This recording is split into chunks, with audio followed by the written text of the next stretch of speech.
Yeah, I think that's enough waiting. I usually wait a little bit longer, but hey, we got videos to watch. Hello, everybody. Welcome to another stream. My name, of course, is Hexblade, your head guildmaster and chief barista. And today, ignore the be right back message because we don't need that anymore. Today is Finding Out Friday. Are you guys excited? I'm excited. Are you excited? I'm excited. Are you excited? I'm excited. About watching videos and learning. Are you guys ready for learning and hearing interesting things? I bet you are. So, we got a couple things here. We'll see how things go for now, because I have a bunch of videos that I think I have in my back burner of knowledge that we can go to. But we still have backlog to finish as well. So, let's start up with those. Alright? Alright. Yeah. Alright. First one, of course, is by the wonderful man in the red shirt, Tom Scott. Did you play the tune? I did not play the tune. So what I wanted to do is I wanted to make an outright, like, intro with, like, a video and everything. So I also forgot to download it onto my computer today. So, there's that. Sorry. I want to make, like, I was gonna get, like, basically, what Rose is talking about in chat is I received a lovely gift from them, and it was a little piece of audio that they mastered for, like, to be an intro for, like, Finding Out Fridays, and that's awesome. The problem is I need to make an intro, and I want to make an intro with, like, a logo and everything. So I'm gonna get an artist to commission for a logo, and put that all together and get something nice out of it. So, yeah. Alright, anyway, back into the groove of things. First video, Tom Scott, wonderful man with the red shirt. Why do YouTubers clap at the start of the videos? Apply several VHS filters. I have better than VHS filters. I have an HDMI to composite converter. I just need to get a composite capture card that works and is probably going to be absolute garbage, and that is the point. You know. VHS filters mean nothing when you can get the real deal actual signal degradation. Alright, enough stalling. We got things to do. This one's short at least, so you know, off to a shorty. To make it easy to synchronize the audio and video later. Except that's not really an answer to the question, is it? If the question was, why do YouTubers clap at the start of their recordings, then yes, that's the answer. It's to help with synchronization. A lot of the time, audio and video are being recorded separately. The microphone on my collar is sending its signal to a small and very beaten up recorder that's clipped to my back pocket. The camera is recording its own sound too, and saving that as part of the video file on its memory card, but it sounds terrible. So when I'm working on the edit and putting the two files back together, it's really useful to have a short, loud impulse sound at the start of both files so I can synchronize them just by looking for the spike on the display. There's a couple of extra complications there though. First of all, should that synchronization be perfect? That camera's about 2 meters away from me. The speed of sound changes a little with temperature, but roughly that's about 6 or 7 milliseconds. Not enough to care about here, but once you start putting the camera further away, 10 or 20 meters for long shots, that sound can take a couple of frames to reach the camera and the audience. That would feel weird, so I'd have to slip the audio a little. That's why it's worth double checking the synchronization by looking for the frame of video where the hands touch. Plus, some cameras, particularly old GoPros, actually add some sound delay to the video file. The synchronization is terrible. So if I've got 3 or 10 or 100 different cameras all looking at the same thing, I can use that clap to synchronize them all. Get it close by looking for the spike, confirm it by looking at the hands. Actually, worst case, the audio can actually be late by up to maybe 3 frames or so, and the chances are no one will mind or even notice. Actually, the sound on this video has been 3 frames late ever since I cut back this shot of me. If you did actually notice, well done, I'll put it back to normal now. I suspect that works because brains are used to correcting for small speed of sound lags for people shouting from a distance, but that's just speculation. I can't actually find any research to back that up. And because the viewer might have things like a cheap external soundbar on a television that adds more lag, it's best to synchronize as close as you can. If the production's got a high budget, they might use a clapperboard instead. That means the editor has a record of which file is which take of which scene at the start, and they can sync up the audio at the same time. But all that is still not an answer to the question. It's the answer everyone gives, but it's not what the title of this video is actually asking. This isn't why do YouTubers clap at the start of recordings, it's why do YouTubers clap at the start of videos. I've done that plenty of times before. I did it in this video. Why do we leave a bit of technical junk in there? Why do I set up a really nice shot and then ruin it by showing the setup part, letting my camera fuzz about with the autofocus and make the whole video worse? Well, I can't speak for everyone, but my reason is it sets the audience's expectations and it makes it feel more authentic. When I'm filming on my own with a static camera, it can sometimes look like I'm just stood against a green screen. But clapping, walking into frame, letting the focus settle, showing that behind the scenes... Oh, is the music still speaking? Oh, no, it's not. More trustworthy. For someone vlogging from the bedroom, keeping those claps and the preparation in, letting the audience see a little bit of the slip-ups. I'll have it low, though. Don't worry. Helps make a connection, helps make them relatable.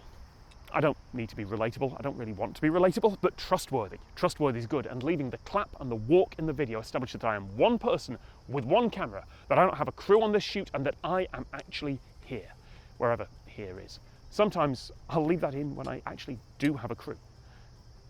It's all about the aesthetics. Showing that setup, leaving that synchronization clap in, it's about fitting the message to the medium, planning not just what you want to say, but the subtext of how you say it, and handling all the subtle cues that connect performer to audience and say, it's okay, you can trust me. He's doing this from a Martian landing site, which I think is kind of cool. Although, I do want to say one thing about this is that I don't think this really applies. I don't think this really applies when, you know that thing YouTubers do when they clap and then just start sighing? Hold on, let me do it to give you an example. I don't think it applies in this situation, like the ones that go like, so. It sounds like you're starting a really bad apology video, and it's not gonna be like sympathetic at all. It's gonna be terrible, and you're doing it to be campy and to have people relate to you when you did something very clearly wrong. You know, it's one of those. It's just so. Guy whose entire channel is just claps those. Don't you mean like those prankster YouTubers that went out of fashion? Could be those guys. We don't know. Anyway, love Tom Scott's videos. Alright. Next video is this one is from the Corridor crew, so Corridor Digital. And title, what was it? VFX artist reveals the true scale of data. So, you know, data visualization, my favorite. For sponsoring a portion of this video. This is a 1 terabyte micro SD card. It's insane that we can fit so much data onto something small enough to eat. This, on the other hand, is a floppy disk, or what some of you might call the save button. I'm gonna die. I'm looking at this, I'm gonna die inside. Just kind of melt and shrivel. Just turn into a pile of ash and fly away. No. Please, don't call these. It holds 1.44 megabytes of space, but how many of these could equal this? Well, let me tell you. Well, for $1.5 million, we acquired 700,000 floppy disks. Look how glorious this stack is. It's so tall. I don't know, man. This seems really unstable. I think it might fall. I mean, it might, but you know what? It's not real. We'll be fine.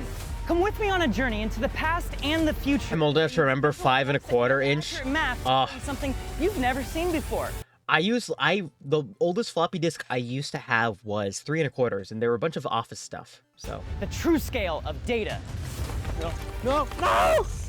Reminder, they are a VFX company, or group, so these are just made for funsies.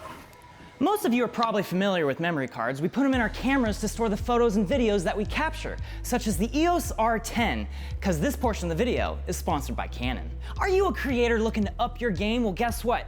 The Canon EOS R10 is a pretty great camera. Canon took the best features of their R series and put them in a super lightweight body like this. I respect the ones who have the timers for the sponsored segment, this is so I'll leave it. I want high resolution. Well, guess what? You get it. This shoots 4K video, and if you're shooting photos, 24.2 megapixel stills. I got my own start in film using a Canon camera a lot like this, and this is so much better. Is it because I left the sponsor segment in? Lightning fast. You literally just like point at anything and it's already focused before your brain even knows what. Also, it's a mirrorless camera and it pairs so nicely with Canon RF lenses.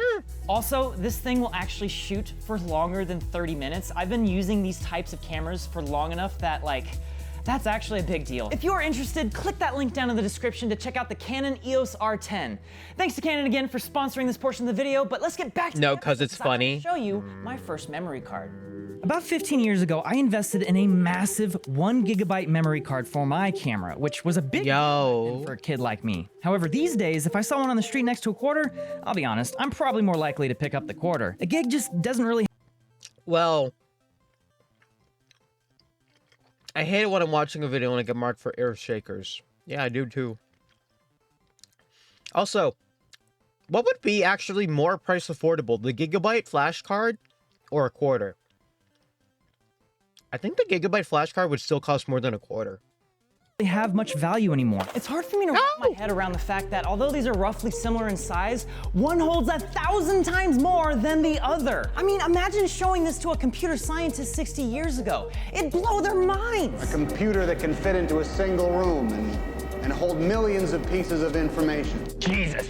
The scale of just how big our data storage has gotten is nearly impossible to imagine. Brandon, that big, so thank you for the gift sub. Gigabytes, you probably already understand these terms, but do you know what a zettabyte is? These terms help.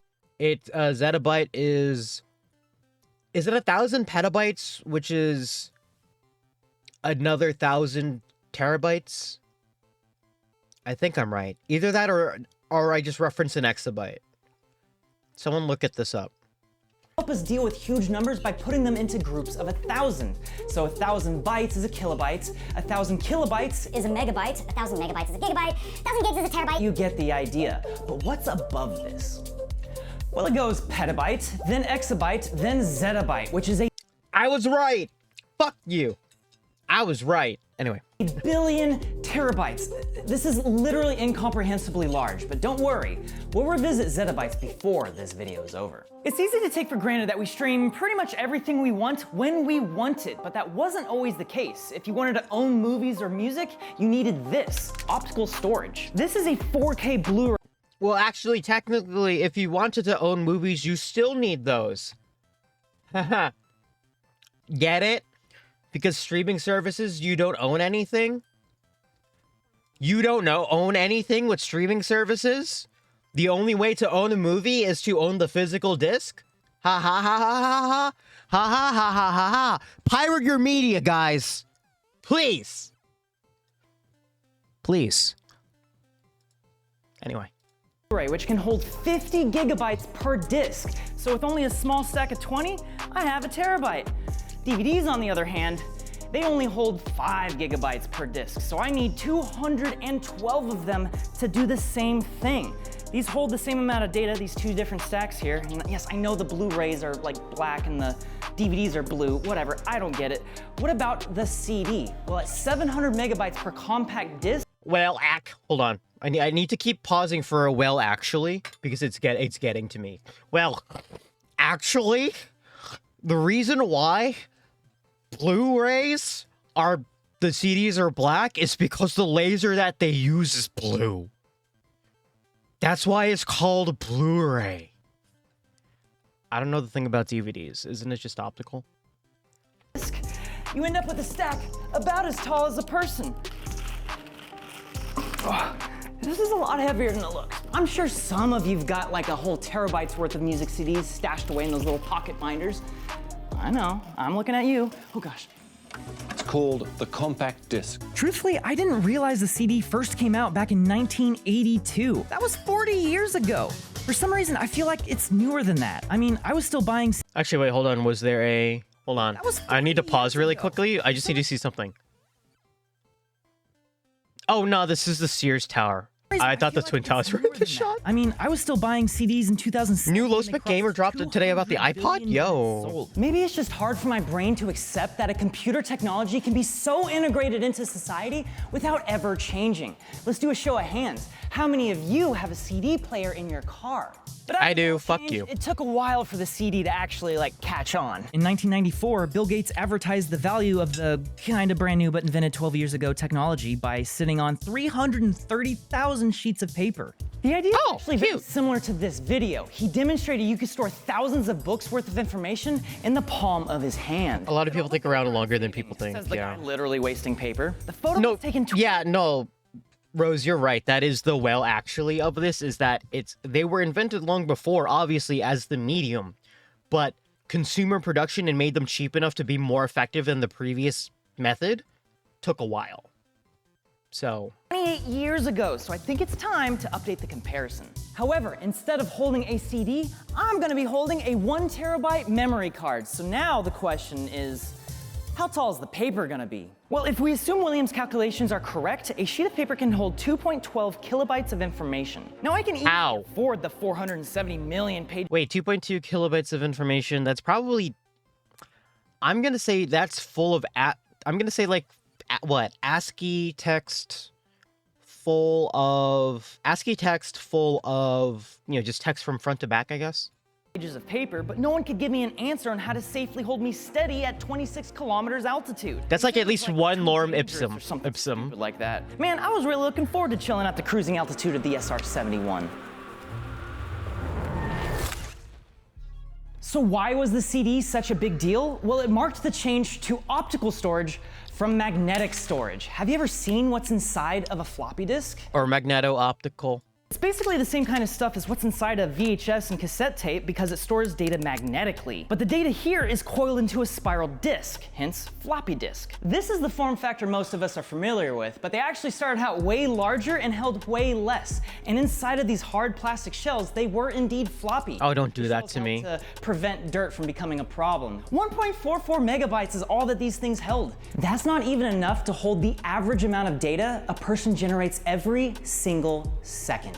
During the space age of NASA, scientists had to get creative with how to store memory. They used these hand-woven bits of wire and carbon rings called core memory. How did it work? I actually honestly have no idea. Hey, I'm sorry, I'm a mechanical engineer, not electrical. But according to Scott Manley, you could fit a few terabytes worth of core memory into the actual buildings used to build rockets. This right here is a single bit given to me by Adam Savage when I visited his shop earlier this year. It was invented for the IBM 604, a computer so advanced it could do subtraction plus multiplication and division. State-of-the-art stuff back then. A bit is the smallest form of data possible. It can only store on or off. Yes or no. Also, I want to just put the caveat in here. Listen, basically with computers, once you learn how to add, you can learn how to subtract. Once you know how to add, you can learn how to multiply. And once you know how to multiply and divide, you basically can have it do fucking anything. It just takes forever. Basically, all you need is those 4 basic operations, because anything after that is just a variation of that. You know? Core memory is super durable. When the Challenger blew up, they fished the core memory of the... Really? I feel like we might... Everything is math if you think about it. Well, yeah. 1 or 0. It's binary, which means to hold any useful amount of information, you need 8 of them to store a single byte. This right here is just enough hardware to contain the information of a single character of text. We know that a sheet of paper can hold a couple kilobytes of data. That's not 2.12. Bits per byte, that means 17,000 bits can hold the same information as this. Suddenly a piece of paper seems pretty... Is he spinning it? How are they spinning? Is he Magneto? No, he is a visual effects designer. Pretty dang efficient, huh? But what would a terabyte look like? This is 8 trillion bits.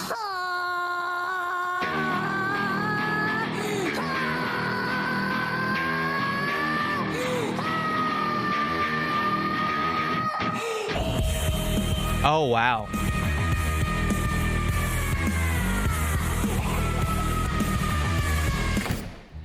"74 years ago, a terabyte was, challenging. But honestly, these days, it's kind of nothing. I mean, our studio deals with hundreds of terabytes. In fact, I think the server we have here at Corridor is the biggest on YouTube. Maybe not that biggest. But we've all got to start somewhere, right? Oh, okay, yeah, no, that's pretty big. Yeah, I mean, it isn't that big though. Not that I'm jealous or anything. A petabyte is just one step above a terabyte, so Linus's server is really 2,500 terabytes in size, which I happen to have right here. Now these are all 3D printed because my order of 2,500 micro SD cards got lost in the mail. In theory though, this is how big Linus's server could be. So Linus, what are you doing, man?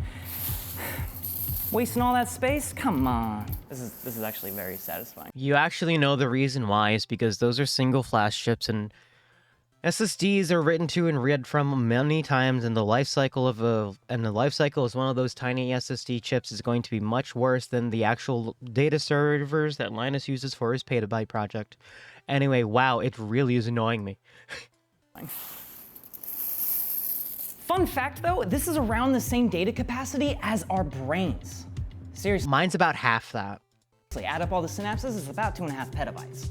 So now I'm just wondering, why doesn't Linus use this as his server? You're actually not the first to think of using a pile of commodity SD cards to build out a storage room. Hey, cool, Linus is here! Video about it 4.5 years ago. Unfortunately, there are a number of problems with this approach. First and foremost being that it's just not cost effective. A 1 terabyte SD card, that's affordable enough that large video you didn't even give him a chance. Disposed I don't give a shit. of them? Yeah. Not so much. That's about 9 times the cost of a petabyte of traditional mechanical hard drives. A hard drive, or even a regular SSD, will often begin spitting out errors weeks or even months before it dies outright, giving you time to hopefully back up your data. SD cards? Well, they just die.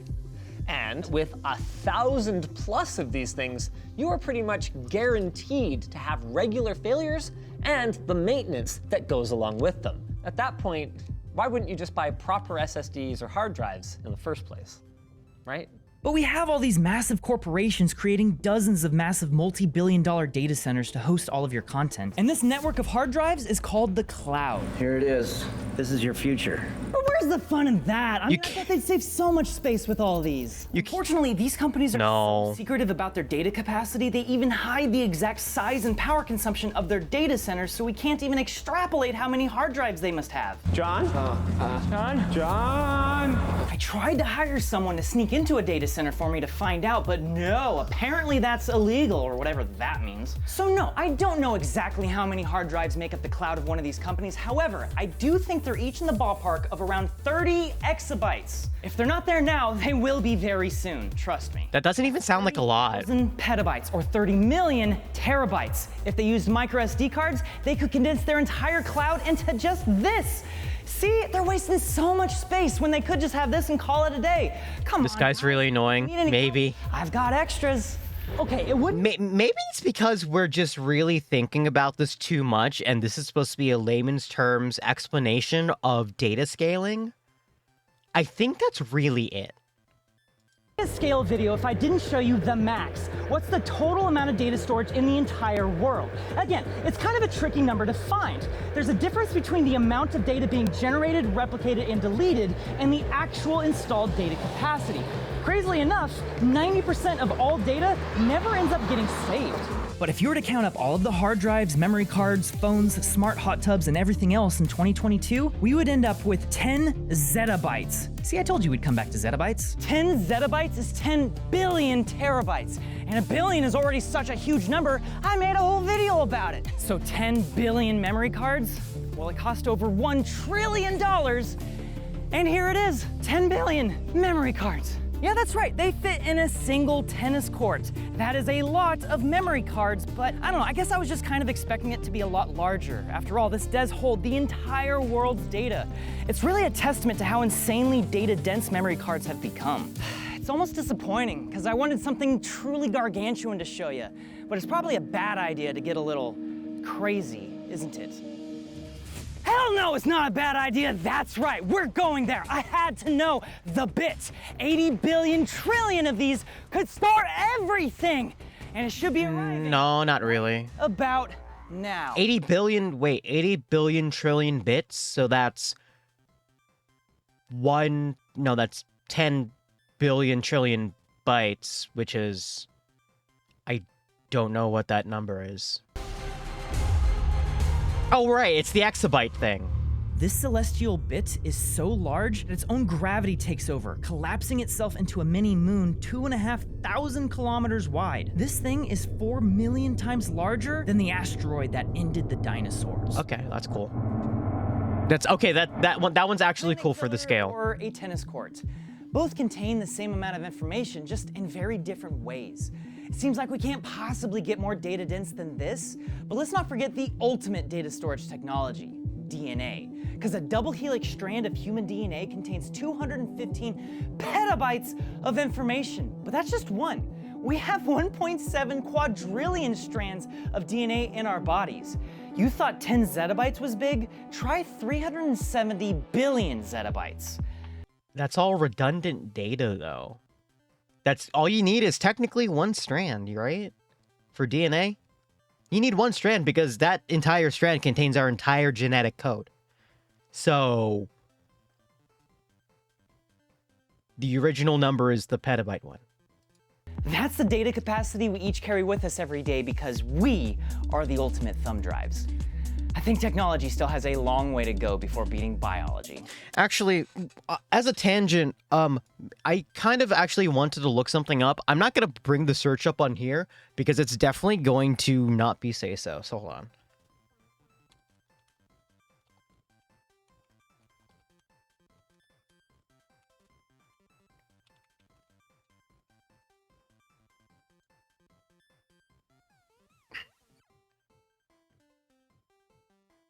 Yeah, okay, yeah, this is the thing I wanted to see. Metal Gear theme. Hold on.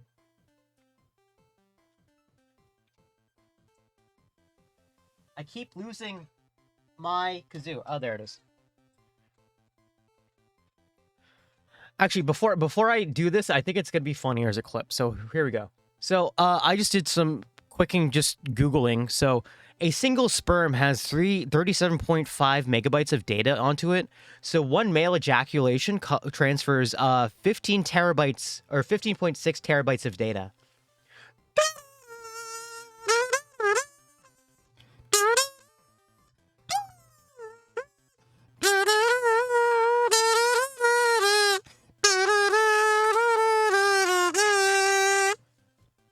Is it clipping? Oh, it's clipping out? Hold on. I always need to remember to do that. You guys have to remember me. Let me try that again.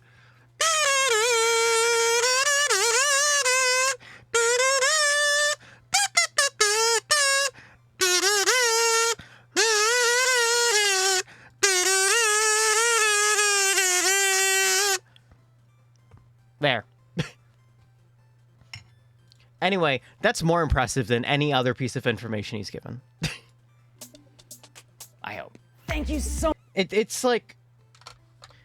It's for very layman's data visualization things, but like... It's cool. But also, hold on. Average amount data humans make in a day.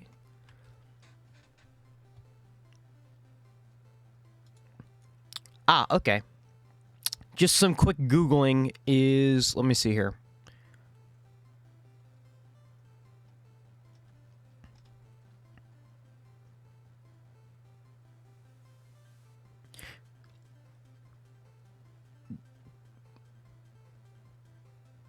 We make a lot more data than actually this has. So how much data is a commute which would make in a day? I don't know, maybe a gigabyte? A couple gigabytes? I don't know. Anyway, there's a lot more. Let's watch the new action part video.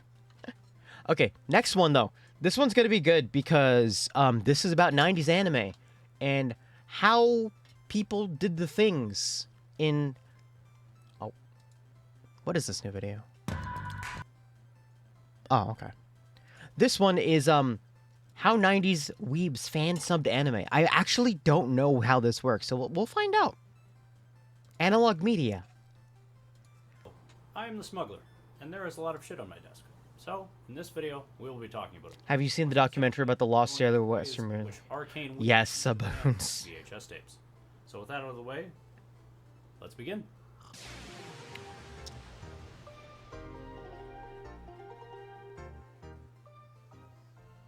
So, very briefly in my VHS video, I mentioned anime released on Laserdiscs, but I didn't own any, so it was difficult for me to speak on them without just vomiting Wikipedia articles all over the script. Fortunately though, I am no normal anime YouTuber. No, I am a man with solutions.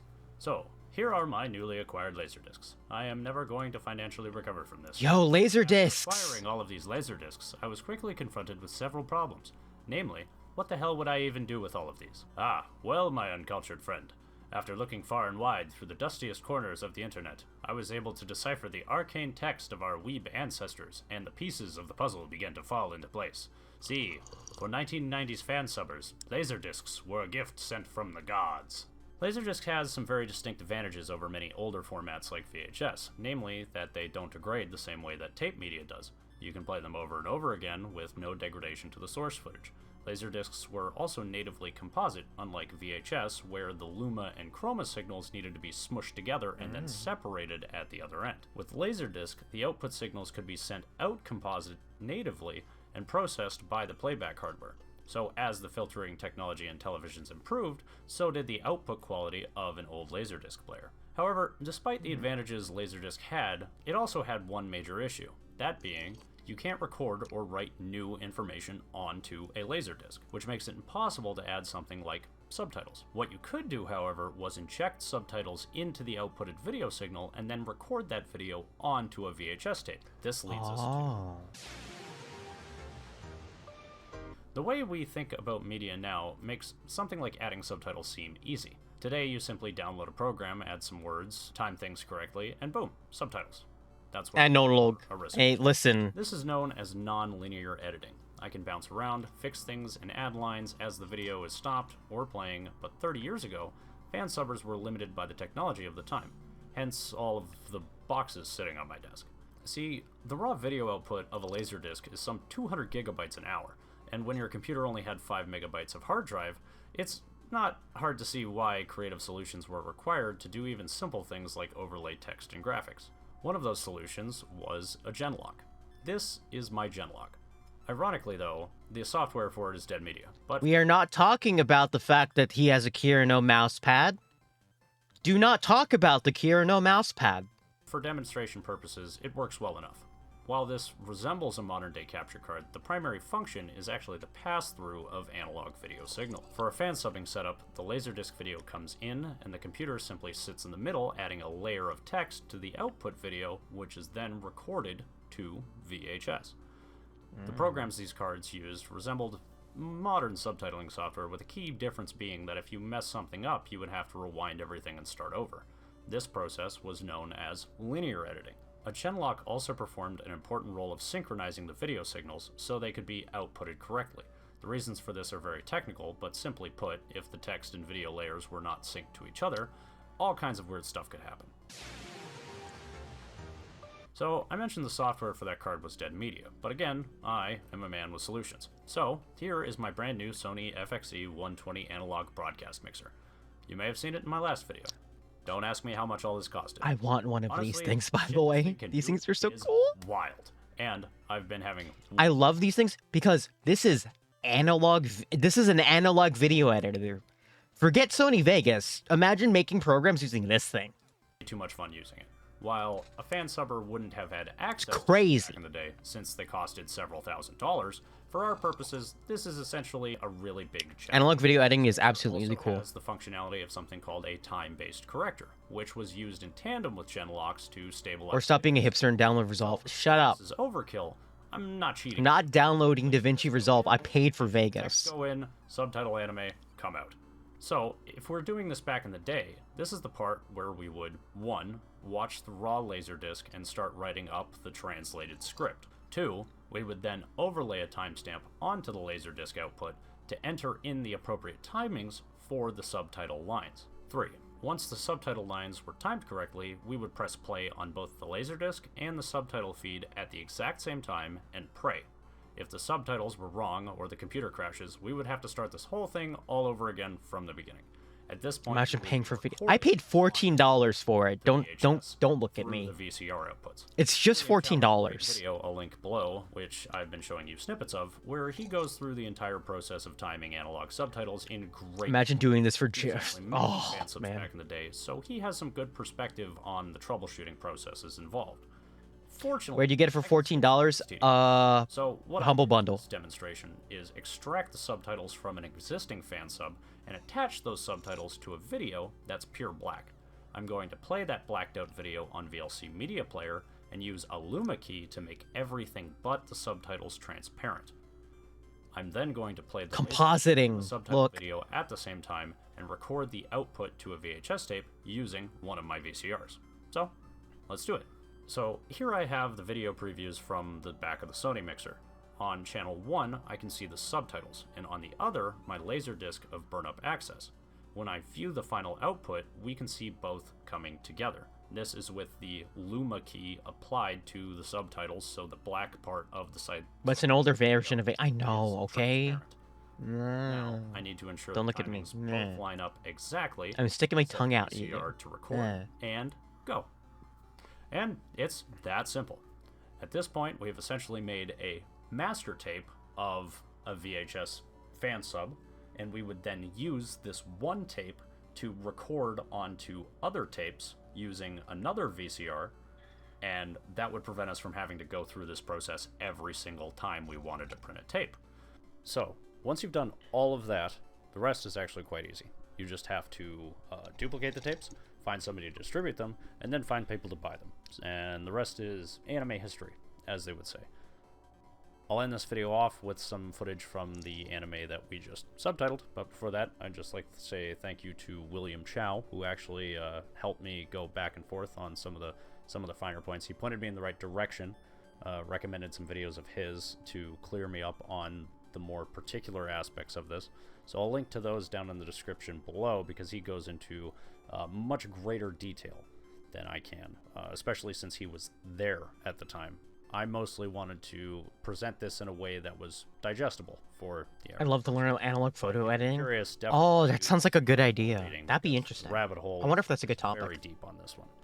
It might. Or I mean, good topic say, to find, like, you know? Anime's this big billion-dollar industry, but back then, it really was being built on the shoulders of giants, so to speak. Very few groups of dedicated individuals kind of got all of this started back in the day. So God bless their kindred spirits. With all of that said, I suppose as good a time as any to leave you off with some dusty anime. And until next time, this was the Smuggler, signing off. I do love how ancient it is at some point. This is to point.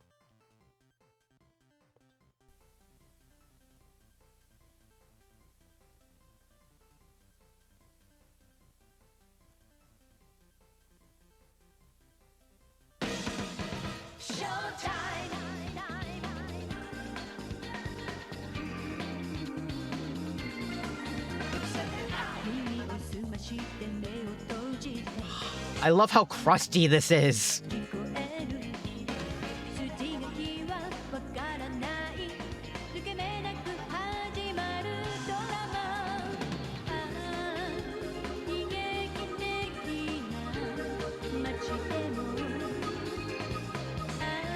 This is going to be my anime style at the end of all this. This is going to be my aesthetic, or something like that.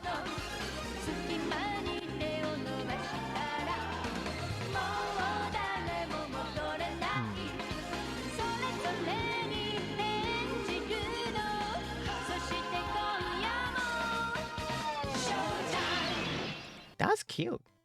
I love it if there were more 90s anime style VTubers. I wish I could be one of those. It's hard to find artists to do that, you know? Anyway, that was good. All right, so we got a longer video. I wish there was a video for Amiga hardware. People used to point that out before Windows. Oh yeah, didn't people also do subbing on Amigas? Yeah. You're right. I remember that fact. It's hard aesthetic to capture. It needs to be kind of dynamic. Yeah, it's really hard to capture that aesthetic, especially when you have modern movement stuff like easing even input into it. You got to be very specific. It's hard. Anyway, so let's watch a silly video about a big chunky laptop. I like big chunky laptop. This is a long one, so I just like it because it's a big boy, and we can joke about how big it is. Today's weird 90s computer shenanigans are brought to you by Squarespace. Big. But more on that in a bit. Just look at this absolute unit of a 90s Zenith laptop. Big. A bit too chunk for your tastes? Never fear, this cool boombox part comes off because it's actually just a dock. It's a cool dock. Still too chunk? Don't worry, just release these two latches here and the screen comes right off. I don't know why about this part, Zenith, but okay. What the? Follow along as we investigate this really weird laptop thing, and together we'll speculate as to just what in the heck was going on with Zenith back in the mid-90s. So is it like a So three? stay tuned. I was gonna joke. Oh, it's a modern 3-in-1, right? And if you enjoy mocking the So I guess you could replace the technology of screen, yesteryear maybe? with the hindsight of our modern, terrifying, dystopian, technological nightmare, I hope you'll consider subscribing to the channel. I have way more wacky computers where this stuff came from, so it's definitely worth sticking around. So I have an alert set up for Zenith laptop. Super early touchscreen? I doubt it. An alert popped through with a picture of this monstrosity. And I have absolutely no self-control, so I bought it. And wouldn't you know, there's almost no information about this thing on the internet. I found one blog post about someone restoring a version of one of these things, but they only had the top laptop part and not the cool boombox dock. And it made no mention of the screen coming off, despite the fact that, yeah, they had the latches clearly visible in the pictures of the restoration, but I guess you never expect the freaking screen to just detach. So maybe I didn't have the heck aesthetic is this for thing? Amiga Well, stuff I because posted a picture of it on Twitter. I wasn't and European. Someone came through with a scan of an ad from 1994. Apparently, it's the Zenith Flex system, which Zenith thought would be the ultimate multimedia presenter. It originally came in a 486 with color or passive matrix grayscale, but I lucked into a later model, the Zenith Flex P. The P stands for perfect proportions. portable. Actually, it probably stands for Pentium because. Have you seen the document, The has. Rainbow Star Pentium Attack film, 7 the one Pro. Nathan Barnett had? Beyond that, I don't think so, no. I'm not sure. When I turn this thing on, it just goes straight to BIOS, and no matter what I do, it just goes right back into BIOS and doesn't boot into anything. Now, I know that our whiteboard guy would have something snarky to say about this thing, but he brought his son to work today, who's been trying to learn the whiteboard ropes. Though I don't think he really understands how the whiteboard works. You're doing great. Now, I'd love to get Windows 98 on here because I think it would actually make a pretty sweet gaming machine because it has a nice TFT color display and this full-size CD-ROM drive and, of course, these big honking speakers. But to do that, we're going to have to figure out why it's not booting and, yeah, see if there's anything else wrong with it. Big game. So why don't we start with me showing you what it does when we turn it on and try to boot it up and then crack this thing open and see if we can't build our ultimate mid-90s LAN party laptop. But first, a word about today's sponsor, Squarespace. Create a fast, beautiful, and rich web experience for your business or brand using Squarespace's... Okay, I'll skip this one. How will you type on this Chungus? You'd have very weird posture. Yeah, you would. Oh, I don't want to think about that. Not only simple to build a manage a mail action retro today off your first purchase, supposed to come with this thing, but okay, there we go. Our good old friend three-pronged computer guy fits right in the back of the dock and powers the whole thing. Okay. And maybe, yeah. Disconcertingly, as soon as you plug this thing in, the fan starts spinning, which makes you think that something's wrong with it. But now we can turn it on, and yeah, the second disconcerting thing happens.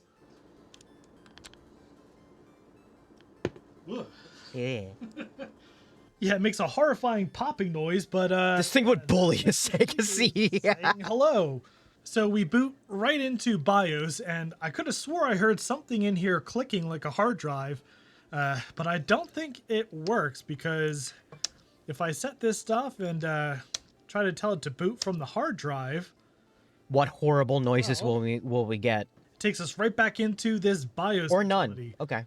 And yeah, if I set it to boot from the floppy drive, so if I go to setup, advanced boot option floppy, then HDD, and then we give it a good old DOS 622 floppy, well, now we're booting into MS-DOS.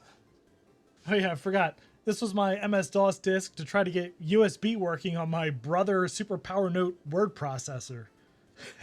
Forgot that was in there. But yeah, if we try to go to the C drive here, yeah, doesn't exist. So I don't think whatever hard drive is in here is working, if there is indeed a hard drive in here. So let's detach our base here and dig into the laptop portion. Oh, On the bottom here, we have a... hold on. Oh boy, it has a Kensington lock, because I'm super worried about someone stealing this entire setup.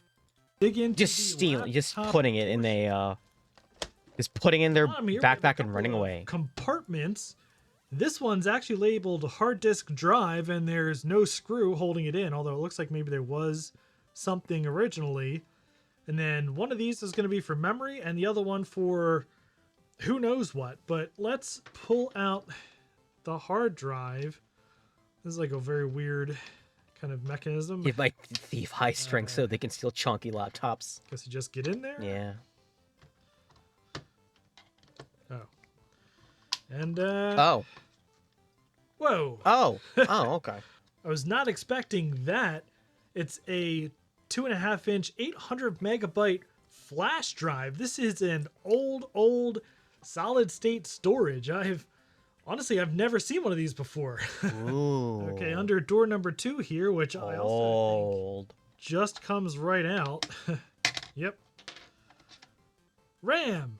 RAM. And it's fully populated with 2 sticks. Oh, and there's RAM built into the motherboard too. I wonder how much neat. this is in total. These are weird. Look at these tiny little RAM sticks. Yummy. All right, so what's behind door number 3? I'm guessing door number Only 3 one is with battery? screws. Also, man, I feel bad about the fact that there is a Crack in the crack right plastic there. here. That kind of stinks. So we'll have to. Is that an be actual flash gentle. drive or just called that? I think when he said that, he meant that this was a old solid state storage medium. Oh, cool. Oh my god. Processor is on a daughter card here. Looks like this heatsink is on Yo. there with thermal glue, so Yo. neat. Upgradable. Sort Okay, of. so I hooked up the original hard drive with this nice little adapter thing on my modern computer to see if I could find any data on it. And it looks like this thing is just completely dead. So that's maybe a good thing, because let's hope we can just try a new hard drive like this cool dual CF adapter that I have, and everything will just work. Everything did in fact not just Well, work. who would have Well, guessed that everything did not just work? I tried this pile of both real IDE hard drives and all sorts of every adapter I could find, MSATA adapters, CF adapters. None of it worked. I even tried taking out the memory just in case, maybe this is bad, but yeah, it doesn't see any of these hard drives. And the other thing I discovered is that it doesn't see this CD-ROM drive, so I can't boot off of like a Windows install CD there. And I tried this external parallel backport CD-ROM drive. It also does not see this. So we can boot into MS-DOS just fine from the floppy drive. This is a Windows 98 install boot floppy, and it can boot off of this, but it can't find the CD-ROM drive, and it can't find any of these hard drives. oh no. Yeah, that's Okay, not well, good. small Hold on. update. I can hear something rattling around in there. I think there's something loose. Let's take this thing apart And I don't know, maybe there's like a screw loose in there that's shorting stuff out. Let's give it a shot. And of course, there's no guide online about how to take these things apart because there's, well, almost nothing online about how to take these apart. So we're going to do the tried and true method of winging it. So cue up a montage.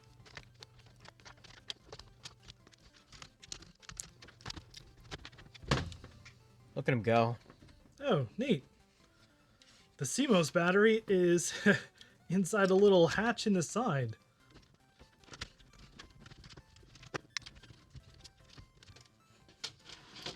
Oh man. Oh wow, so those are regular data storage. Oh, so it is Flash. It's like ancient Flash. Cool. Zenith can hold a gigabyte. I barely even touched it. What the heck? That was my favorite part. The fuck? Is that a screen? Man, this was very annoying to take apart. Oh, I found it. What the heck is this? There's like a little metal bar floating around in there. Maybe this was it? I'd like to try and check the connection. Kind of a weird use for it, like the hard drive. Okay, if it's meant for incredible rugged space like that, why is it in a media laptop? It's kind of weird. It's cool. It's cool to have though. Also, another thing I like, this thing just has a trackball and actual clicky buttons for left and right. That's kind of cute. Oh, thingamajig. And I guess I have to take this whole board out.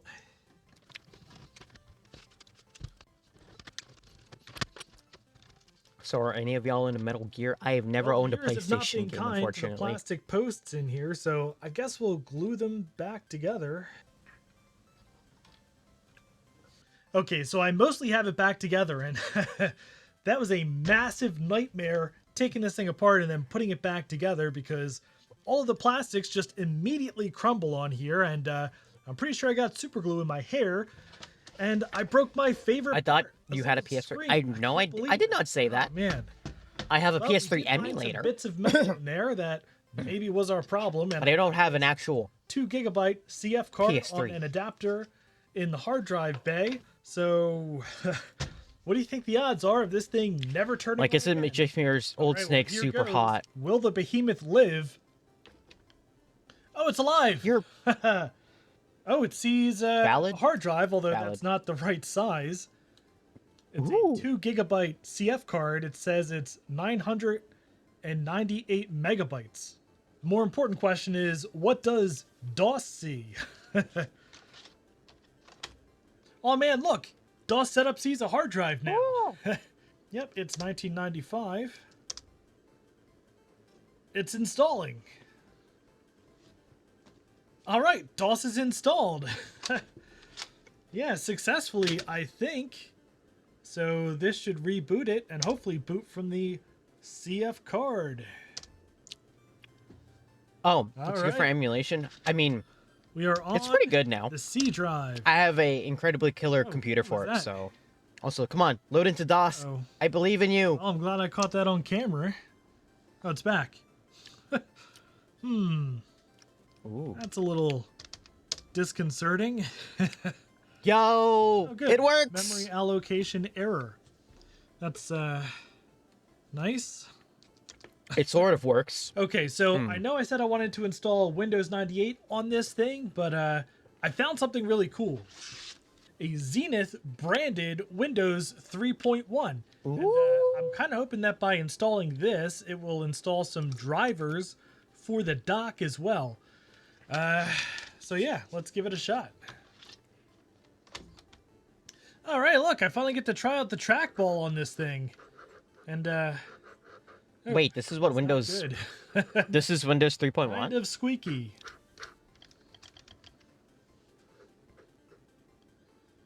But hey, it works.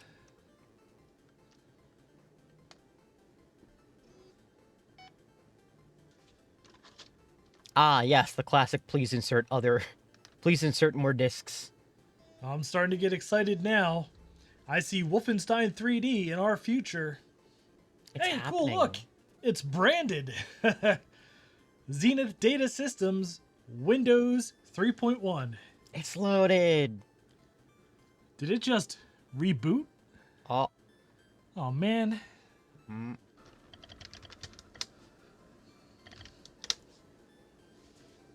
Try this again.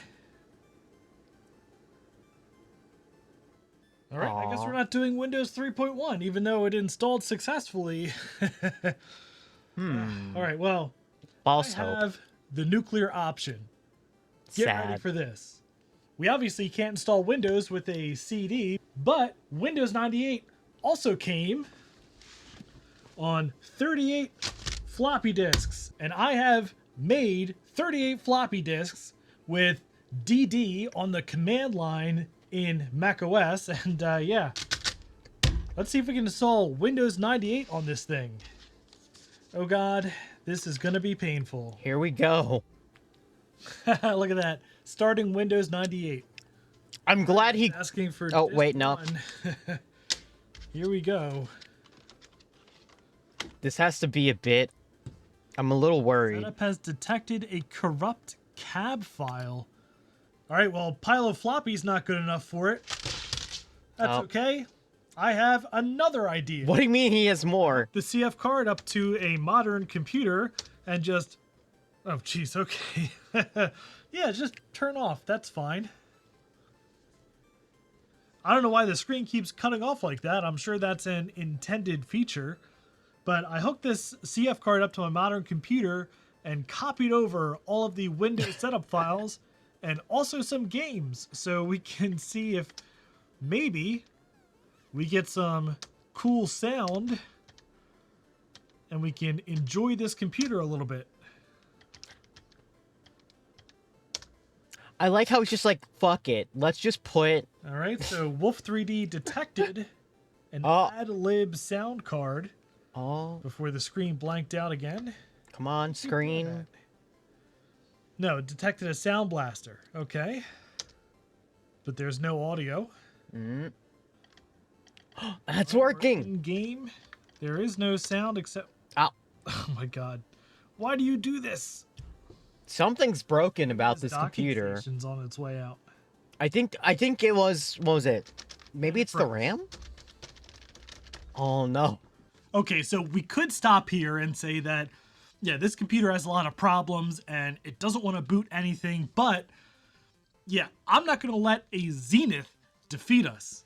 We're really going to go nuclear now. I took apart the dock here and took out the power supply, which is probably broken. The screen may also be having issues, maybe. Yeah, found two really interesting things. Ooh. First of all, look, this thing has a handle. Yo! You can boombox. carry this around like a boombox. Yeah. Secondly, this Jammin'. power supply here, yeah, it's just providing power to two regular Molex connectors, and that's all that powers this dock. So It's a it's the GameCube. yeah, let's take a full-fledged Oh, this is getting desktop so power weird. supply and see if we can power the dock that way. And I just want to caveat that this might not be the smartest idea, so don't try this at home. This is getting incredibly jank. Okay, so Oh, he just green and black wires jumped here so that we have F in the chat for EVGA cards. So now Pour one out for our homies at EVGA. should come They're tired of Nvidia shit, Oh god. and I don't blame them considering looking at the cards. It works. Okay, Oh. here's the real test. Oh, we're doing the explode? Yeah, we're doing the jank spooky shit. It looks like it's coming up. Oh shit, the screen's Oh, on. yeah, starting MS-DOS. Oh my god, it's working. All right, well, we're in DOS from the CF card. Eh. Now I have the Windows 98 setup here. If you got a bridge cables, you know you're doing This something. way. I love that. Actually, I just realized. I love he's not even using a jig. He just has a bit of cable, and he twisted the ends off and just stuck them into the power supply. That's when you know you're tired of something shit. Hey, look at that. We're in Windows 98 setup. Oh my god. So I guess... You don't want to know how I powered the GPU in my last computer. Did you get a separate power supply? Don't scare me, Windows Rose. 98 that we can. And then... Oh my, it's installing Windows 98. Cuts out again, and if it does, I guess it's the electronics in the dock and not just the power supply. So far, so good. Oh no, I spoke too soon. Guess what? It froze. We have gone through a lot of trouble for you today. You can't even get the setup started. Okay, so every now and then, the vintage computer defeats us. I did use a Molex converter for the second PCI power supply. A lot of problems. Oh. Maybe that battery leakage. Fire starter. Maybe the caps are bad. I don't know. I didn't see any leaking caps in there. I definitely know the power supply was flaking out because after I put that beefy modern ATX power supply in there, it didn't cut off again. But maybe when that power supply was going out, it fried some other stuff on the motherboard. And yeah, it definitely has some issues. But in the time since I filmed that last scene, I did do a bunch of research trying to find stuff about this machine. And it turns out they were really trying to sell you on the idea of absolute unlimited modularity. Sure, other laptops let you upgrade the hard drive or the memory. So does modularity. But the Zenith goes further because as we see, you can just upgrade the screen. Zenith imagined that people would have the passive matrix display and one day decide, hey, let's call Zenith and ship out the display with the active matrix TFT screen. Why not? It just latches right off and latch the new one right in and you're good to go. They also had some accessories for you to use this as a desktop. We have the top of the line docking station. They also had a more reasonable looking docking station. It looks like they also sold a stand for the monitor in case you wanted to take this off and sit it here, use it more like a desktop LCD, and I guess that was pretty cool. Kind of turning this into just a regular old desktop PC. I still like how we're skipping over the $8,000 SSD. After this thing, I didn't know it was $8,000. It's so wild. They merged with Packard Bell and NEC, and yeah, really never heard from Zenith Data Systems again after that. So I both hate this machine now, and I'm also still very intrigued by it. So I really want to find some of the other accessories for it, even though this thing is literally disintegrating in front of us as these old plastics crumble. And maybe we would have better luck installing stuff if we had the original laptop's power supply, which takes this very weird DIN connector. So if you have any leads on a ZDS goofy DIN style power supply, do let me know in the comments. But that'll do it for today's video. If you enjoyed it, I'd appreciate a thumbs up. If you'd like to see more of whatever the heck we were doing today, please subscribe down below. And thank you very much for watching. And a special thanks to Camilla Noseda, Chris Allegretta, Chris Biggs, Chris Calderon, Chris Nelson, Cobalt Retrotech, Control-Alt-Reese, Daniel Hubbard, Dwight Spencer, that was a journey, and it was kind of sad. But I just thought it was interesting. Like, a lot of people mentioned that it's like it seemed to be like a RAM issue. So, but again, that's kind of hard to get a replacement RAM chip nowadays, considering what those things are, you know. Let me see here. Okay. Now, next one is from a channel that I only discovered recently. His name is Supers Fast Matt, and he does a lot of car stuff, but he made this video, and I thought it was just entertaining enough to put in here, and I feel like I had to put it in here. So, that's what I'm doing. It's about his journey for making a robotic Zen garden, which is kind of what I want in my brain. It's like it's one of those weird I want this moments of like Alma wants this for some reason. It's a dumb enough project to make it be funny, so. Life can be challenging, and it's easy to get wrapped up in the problems of the world. Sometimes you need to take a break, find your center, be in the moment. Sometimes you need the relaxed focus that comes with a Zen garden. But you're too busy to take a break. You can't just stop and play in the sandbox. It's a busy world. Nobody has time for a Zen garden break. I certainly don't. That's not true, I have lots of free time, but I like to make efficient use of my time. So I have continued my long career of solving real problems for real people. I have created the autonomous Zen garden.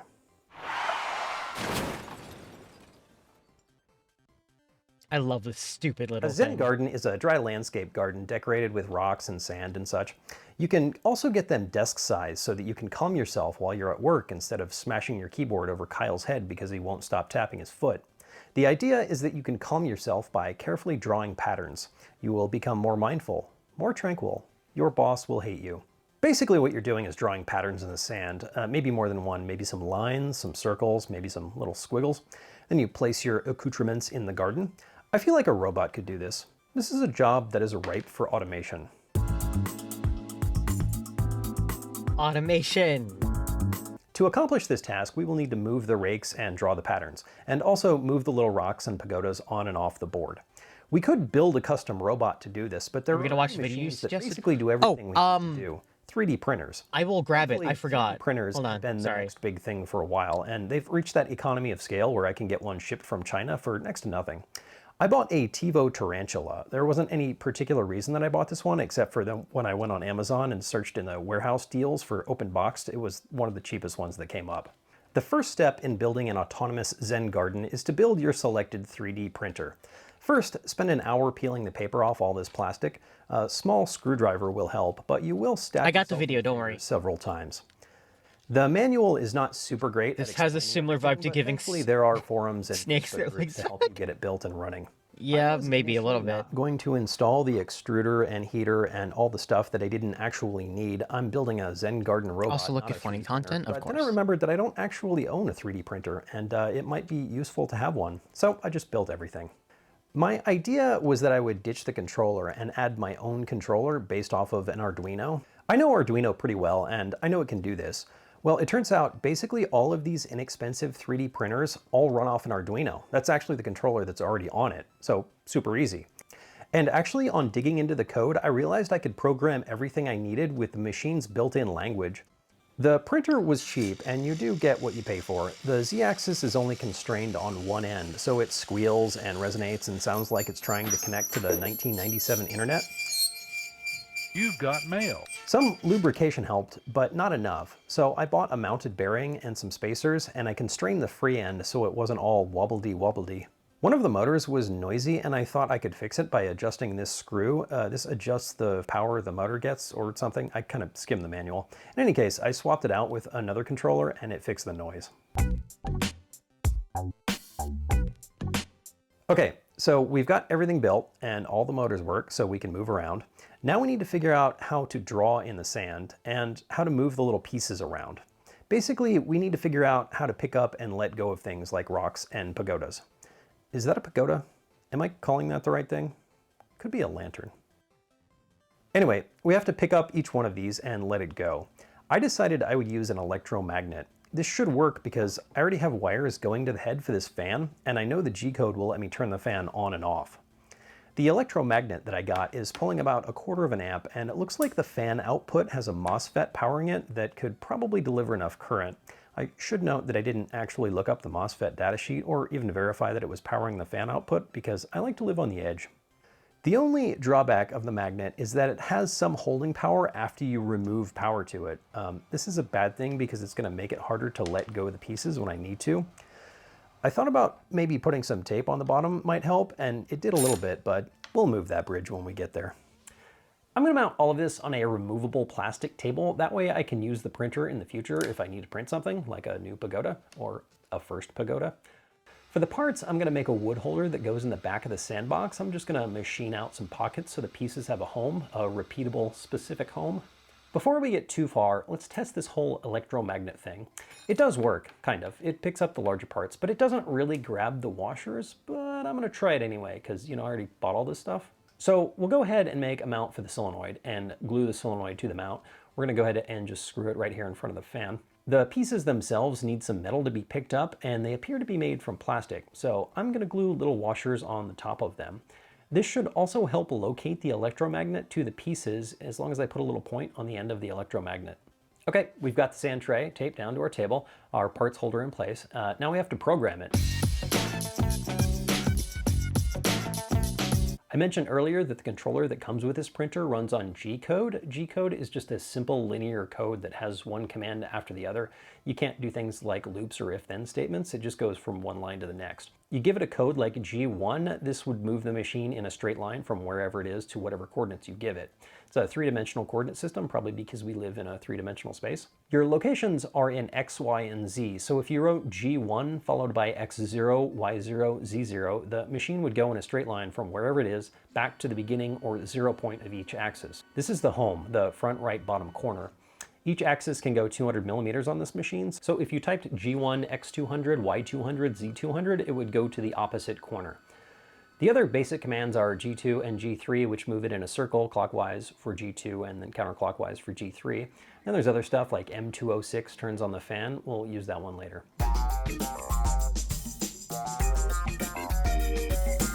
So we're going to move this thing with these G codes, but to do that we need a starting point and end point of all of our lines and curves, and we also need to know the radius of the curves. There are a few ways to do Oh, thank you. this. I'm glad I have returning value to around that. manually to Also, I was also down the numbers on Rose, I don't know. I accidentally muted myself because I did a sneeze, and now I'm back. You don't need to dehydrate PLA. It helps, but you don't need to. How's the charity stream? Oh, so the charity stream, we raised about, what, $170, and I decided that's not enough and doubled the amount personally. So in total, for the Stylarity Foundation, we raised $340. Maybe a better way to do this would be to print out some graph paper. Nothing to scoff at, of course. Garden bed, and then you can just draw patterns and then measure your. What was the foundation? Oh, the foundation was Starlight US. So think of it, if you guys know the charity Child's Play, very similar. Called SolidWorks that I use a lot, and so it was pretty easy for me to just draw what I wanted there and then have it automatically export all the point coordinates to Excel. I'm not going to explain how to do this because you're probably not going to do it this way unless you already have SolidWorks, in which case you already know how to do it. I recommend the graph paper approach. It's good to use Excel for this or some spreadsheet program because it'll let you make easy adjustments. Like I moved my y-axis and that screwed up all of my coordinates, but I just used Excel to adjust them by all the same amount and it updated everything. To find the locations of the pieces, you need to move the machine manually to where they are. You can do this with the controller on the machine. Just tell it to move in one axis, X for instance, and then spin the knob until you get there, and then do it with the other two axes. Then plug those numbers into your code. One thing to note about this code is that you usually don't want to move in all three axes at the same time. For something like this, we'll want to move up and then left and right, or front to back, and then down. So my pagoda, which may or may not be a pagoda, is at X9, Y214, and Z31. If I'm to the right of the bridge and I tell the machine to go to that point, it will just go straight there, straight through my bridge, totally destroying my bridge. This can be an actual problem if there's something immovable in the way. The machine will error out if it sees too much force, but it could break something first. So don't do that. Before you can zen your garden, you have to rake it flat, so you have a blank slate to start from. But how do we do that here? I thought about picking up a flat dowel and dragging it across the sand, but that has some issues. For one, you don't know where the sand is, so you kind of have to just go over the whole thing back and forth, dropping a tiny bit each time. Also, you'd need to do it in at least two directions, so I'd need two tools. But what if we just try to vibrate the table, make it shake flat? I wrote a quick program to shake it front to back, and then side to side, and then small circles, and then large circles. Ow! Front to back kind of worked, but not really. Side to side didn't do anything, which at first I thought was kind of weird until I remembered that moving side to side doesn't actually move the bed, it just moves the head. Oh yeah. Circles actually worked pretty well. The software has some settings for maximum jerk and acceleration. I fiddled with those for a moment to try to get it to shake more, but it just made the machine stop working. So we'll just do the circles. Unfortunately, it's not level, so it doesn't actually shake the bed flat, but we'll fix that later.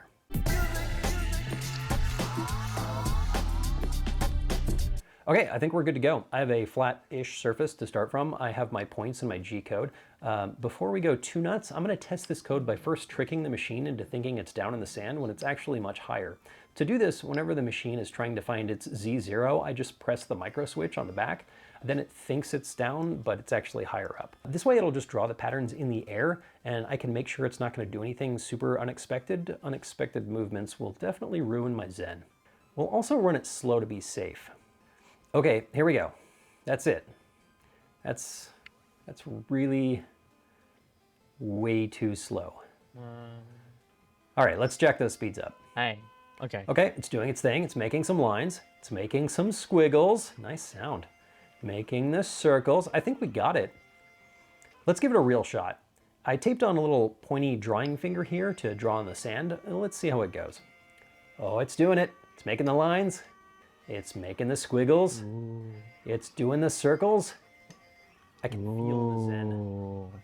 So the drawing works, but the magnet idea sucks. The washers don't really work at all, and it just grabs the edge of them. I don't know if this is some weird sort of thing with a magnetic field of a donut, but it doesn't work much better with a solid disc either. I'm gonna explore some different options.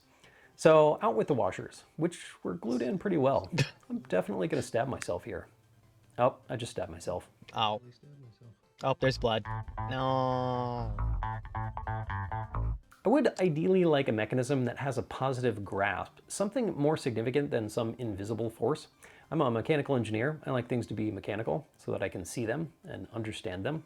Anyway, I went with one of these guys. This is a quick release pin. It has a couple of ball bearings down here that are stuck out, and when you press the button, they can move in. So you press the button with a little bit of force, slide this through a hole, and then let go of the button, and now it's trapped. It would take a lot of force to pull it out, a lot more than the button. It's a positive lock. I thought about keeping the magnet and just ditching the washers. Maybe I could hide some metal behind the top of the pieces by drilling from the bottom almost all the way through, but these pieces are not really dimensionally accurate and they're kind of brittle. I could 3D print pieces that have little pockets for metal, but then I'd have to buy a 3D printer. Wait a minute, I own a 3D printer. Yeah, but I still don't want to do that. Frankly, I don't really care that there are small holes in the top of these pieces. It doesn't really affect my zen. Sure, people might ask questions like, why is there a hole in your rock? That's the zen hole. That's where the zen comes from. We still have to turn this thing on and off, kind of like the magnet. Zen we do it this time by pressing this button. For that, we just need a solenoid. First, we need to know how much force the solenoid should have. To do this, we just press down on a scale with the button until it depresses. It turns out it's quite a bit, but we don't actually need the spring to be very strong. So I opened it up and swapped out the spring for a weaker one. With the modified spring, I still this wound is where the light strength, enters. and there's only a few ounces of force. The hole is where the zen enters. I bought a solenoid that had a bit more rated wise knowledge, just in case. So the ideal geometry for this would be to have a hole and then put a groove just inside the hole. The ball bearings would grab that groove and securely hold the piece, but we might be able to hold the piece by just using the spring forces of the ball bearings. It may be good enough for the time being. I weighed all of the pieces and then I drilled a hole in this random piece of aluminum that I had that weighed twice as much as my rock. Zen is stored in the hole. It seemed to hold just fine. So I drilled holes in all the pieces, including the rock, which is actually pretty easy. You just get one of those diamond rock drill bit things. To connect the solenoid to the pin, I lathed out a piece of aluminum and tapped both sides. Then I assembled it all with thread locker and adjusted it to just the right spot. We totally screwed up all of the locations by swapping out this head, so I rechecked everything. All the X locations were the same, but the Y locations were off. I also rechecked that the bed was level to the pin. It wasn't. When the pin is just touching the bottom of the sandbox in one... Man, I haven't thought about it. It should also be just touching the bottom It's a good meme. It's still a good meme. The printer has these screws to level up the bed. It's still a good meme. You need to do if no bully. Printing, so it was pretty easy. Once that's done, you have to level the bed to earth. That is so that we can shake it flat and all the sand doesn't just slide to one side again. Flatten the sand, round 2. Everything is leveled out, so if we give it a good shake, it should give us a nice flat surface. If this were a real Zen garden, you'd need a catastrophic earthquake to do this. Slight issue with the vibration approach, but it looks like pagoda/lantern is barely holding on. I know the XY he's shaking, he's freaking out. But I need to get the new height to pick them up. So I jogged the machine to all the coordinates and then lowered it until it grabbed. And then I entered that number into my spreadsheet. More code. So I said that I did everything in the controller with the built-in G-code, but that's not entirely true. I did make a couple of changes to the firmware. The firmware on this machine, and it turns out lots of home 3D printers, is called Marlin. It's open source and free, so you can download it and easily make changes that you want. Just get a copy of the Arduino software and then download the Marlin code and change whatever variables. I changed the maximum travel of the y-axis. The printable area, like I said, is 200 by 200, but the y-axis can actually travel a bit further than that, which is good because I kind of want to zero off of the front of the bed so that it doesn't crash the head into anything. And I also want it to present farther forward when it's done. The software won't let you do that because it hits the 0 switch and then says don't go any farther than 200 from that. So you have to actually go in and edit the firmware. I found the maximum Y travel variable and I just changed it from 200 to 250. I think you can go about 260 on this one, but we'll leave a little bit extra room in there so we don't break anything. This was the only change that I made to the actual firmware, and I changed the name of the machine to AutoZen. AutoZen. But I didn't really need to do either of those things. I started digging into the software to figure out a way to automatically begin one of the files of G-code. All you need to do is name your first file auto0.g and it will start as soon as the machine is turned on. I didn't even know this part. That's kind of cool. Some dwell time of some time between the patterns.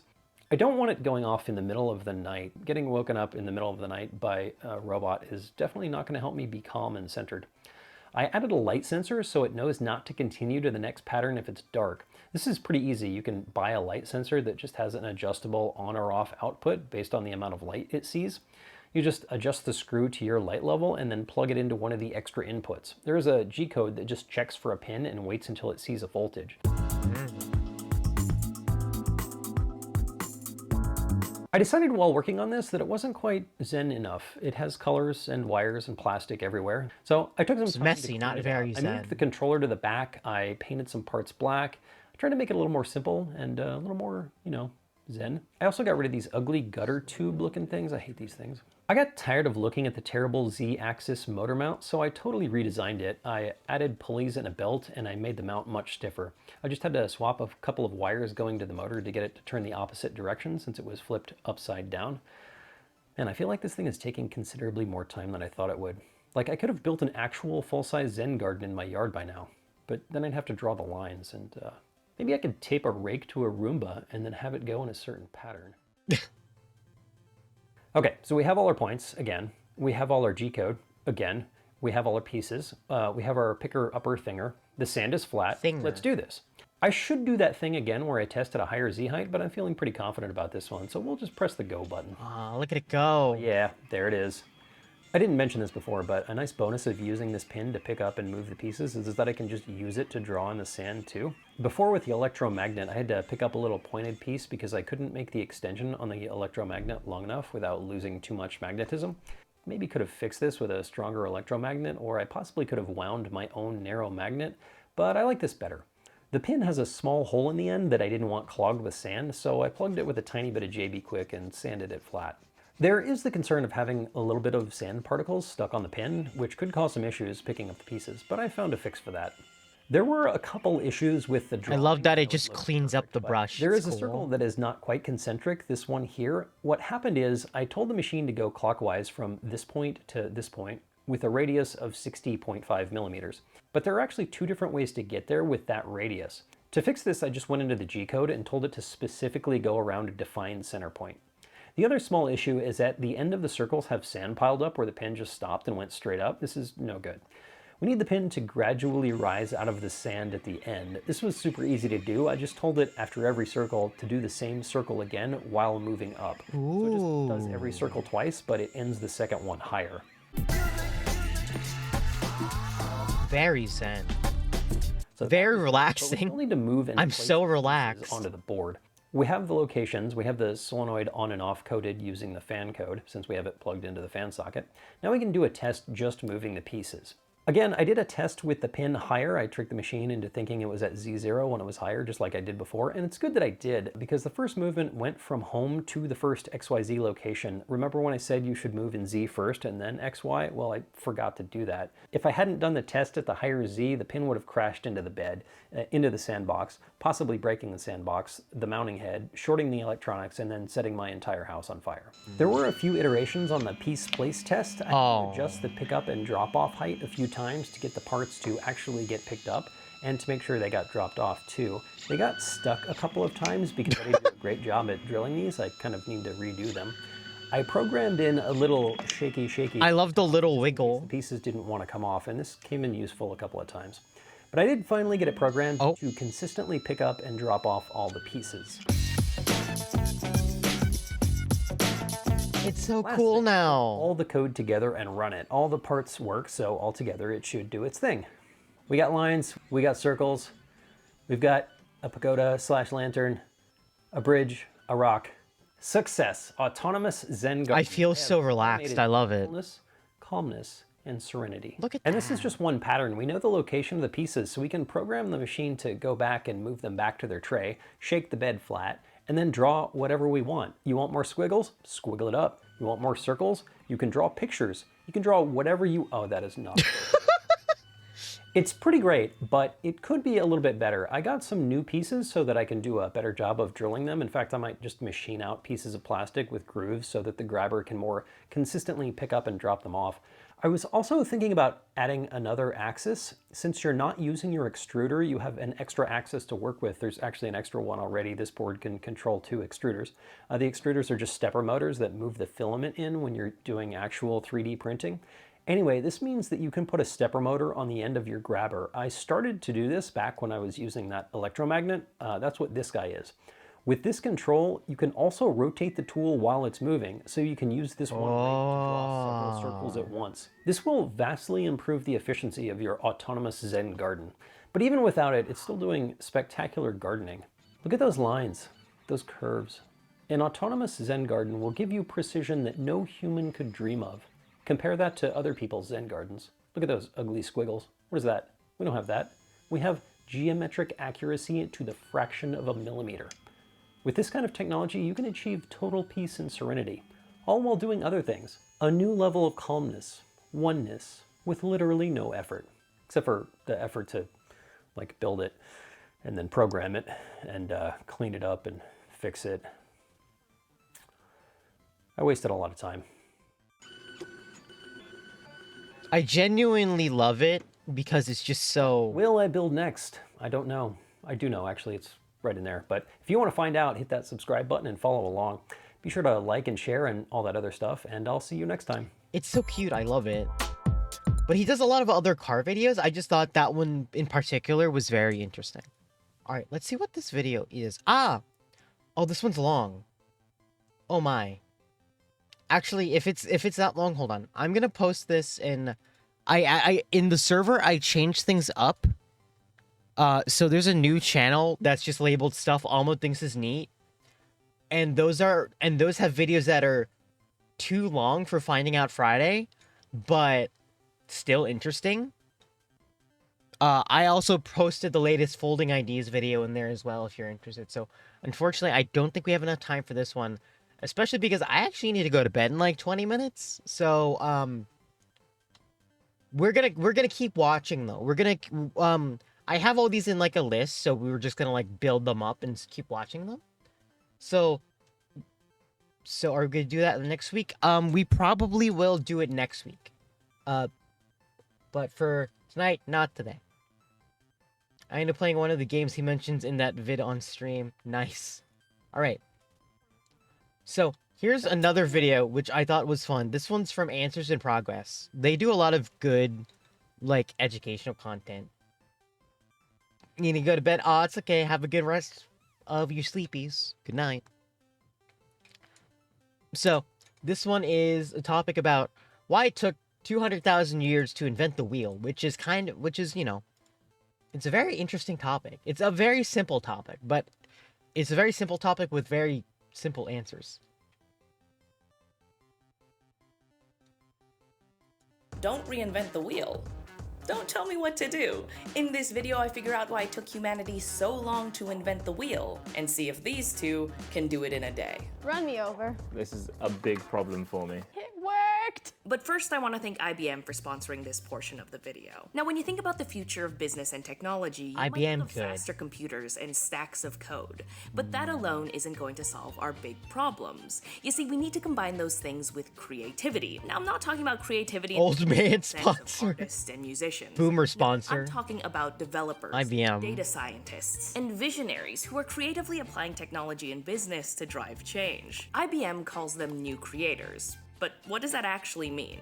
Well, take Alejandro Blas, the director of Plataforma Tierra at Cahamar and the new creator. He is harnessing precise weather forecasts and AI IBM make to help missile Spanish launching farmers software. identify optimal irrigation and fertilization levels. I suppose that So what does counts have as to do with change. creativity? Well, creativity is just being I guess. imaginative. And for Alejandro Blas, it's imagining more from the norm and not taking things for granted. So he took an industry that is thousands of years old and asked, how can we improve it using the tools we have today? It is so easy to perceive this divide between science and technology versus artistry and creativity. But I think that the problems that we solve in the world and in business would be better off if we realize that creativity and technology work better. Oh, I didn't also notice there's a fun little bar at the bottom. Check out IBM's YouTube channel or click the link in the description Yay. to learn more about the new The sponsor creators. part's almost Thank you to over. IBM for sponsoring that portion of the video. Now back to the wheel. Now, I always thought that we weren't supposed to reinvent it because it's so simple and we should spend our time on more complex things.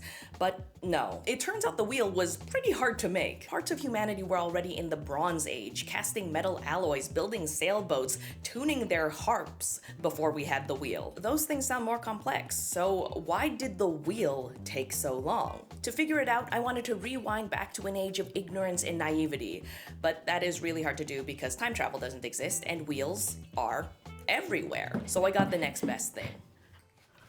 What do you guys know about wheels? I'm just trying to eat my food, man. Those are wheels. What do you know about them?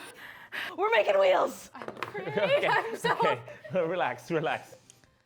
I should probably explain what's going on here. I wanted to see what would happen if I took two people with minimal pre-existing knowledge and zero preparation and asked them to invent the wheel. This is just a risk you face if you're friends with me. They were only allowed to use tools that were available at around 3500 BCE when the earliest records of the wheel first emerged. So basically these things. Immediate problem though. Just one wheel. We did it. Cheers. Wheels. They don't know what the wheel is. Now, I don't know if this is common knowledge or not, but when people say reinventing the wheel, they don't just mean this round thing. I thought that was obvious, but when people say reinventing the wheel, they actually mean the wheel and axle. You know, the thing that makes it possible to fix a platform to rolling cylinders. Let me play that again, because I'm really proud of it. Ooh. That is what I want Taha and Melissa to reinvent using only rope, wood, and some basic metal tools. Can they do that? Let's find out. Okay, so my current plan. My favorite part about this video is that she just recruits her friends because she labels them as dumb to try and do this challenge, and I think that's funny. Is to take this box and add wheels to it. However, the attaching part is probably going to be the hardest because. Okay, I didn't want to say anything because Melissa was still in the room, but this is what I'm actually going to do. I'm outside because I don't want Taha to hear me. I'm going to pull a rope across the middle of this, and that'll act as my axle, and then I'll tie it off on either side. I know we gotta make a vehicle. I'm gonna make a raft with wheels. Chariot on top. Wheels? Didn't think that one through enough. Okay, new plan. I had one big wheel in the middle. I think that this will be really unstable, so potentially I will need 4 wheels rather than 2. Then we figure out a thing to attach these wheels together. I think it's time to go inside and decimate Taha. Oh, this is really easy. I made a hole. I think it's important that it goes in the middle, but I don't have any tools to measure if it's in the middle. I've just noticed that on this multi-tool, there is a measuring device, which I can use to measure the circumference and diameter of my circle. Stuff I learned in maths. 1. Math. 2. Wait. I don't understand. 1, 2, 3. Stuff I learned in maths. Oh, you know what? Now that I have this hole, I can measure it and make sure it's in the same spot. So that is basically what I want to do. I don't know why it took so long to discover wheels. Seems pretty straightforward to me. Wrong. Now, most of what I learned about the wheel comes from this book, The Horse, the Wheel, and Language by David W. Anthony. And let me tell you, it was not straightforward. As simple as the wheel might seem, the difficulty was in the details. Before the wheel, difficult to carry objects were transported using things like waterways or sleds.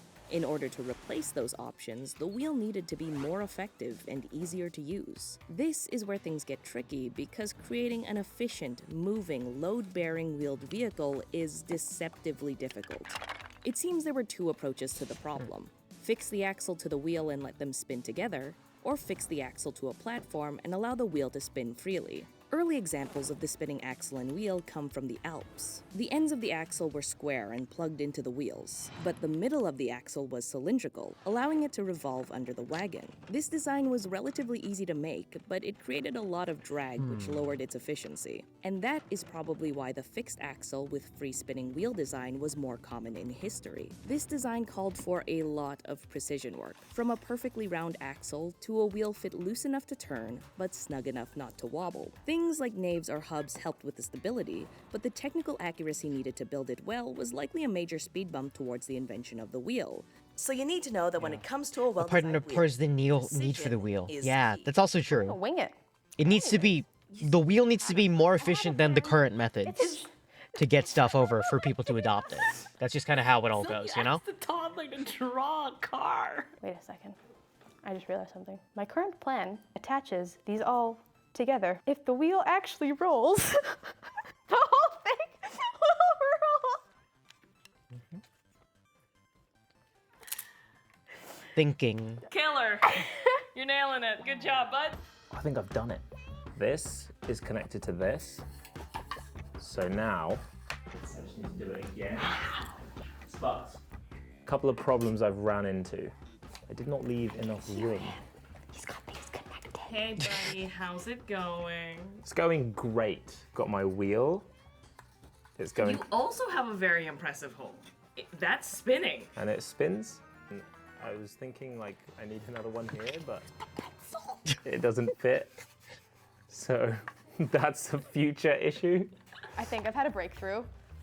What? You've had a breakthrough? I was not confident, but I have discovered something. You discovered the wheel. I've already made a wheel. I've actually made an engine as well. I invented the combustion engine. I can't tell if she's doing well or doing badly. That was much easier than sawing it. I could have just snapped it. It's a pencil, not a block of wood. Yes! Yeah!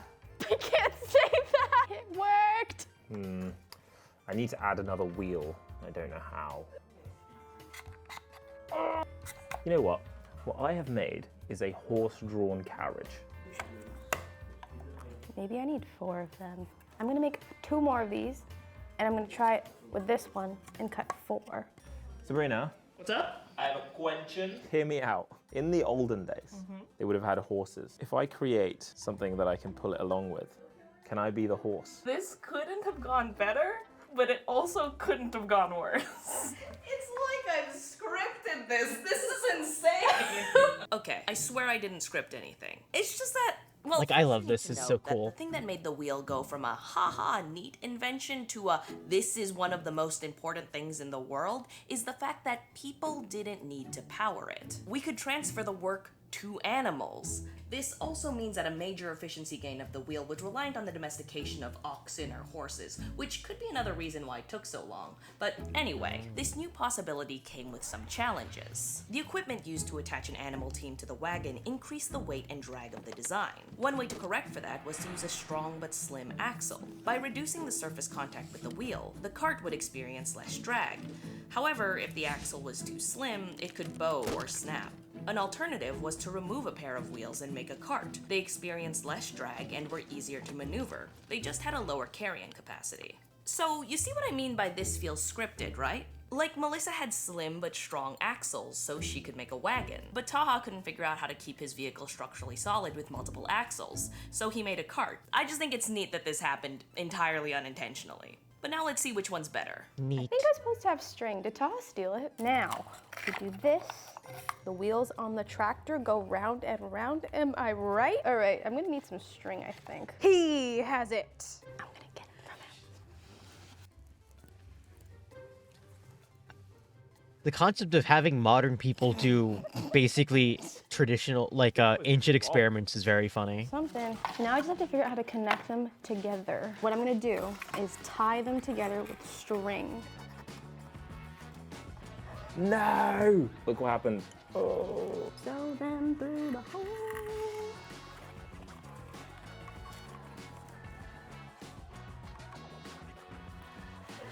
I made a snap. Perfect. I think I have finished my wheeled vehicle. I'm gonna go for a walk. I think I've gotten to a bit of a weird space. I basically am done. I've got my little drawstring where the horse would go.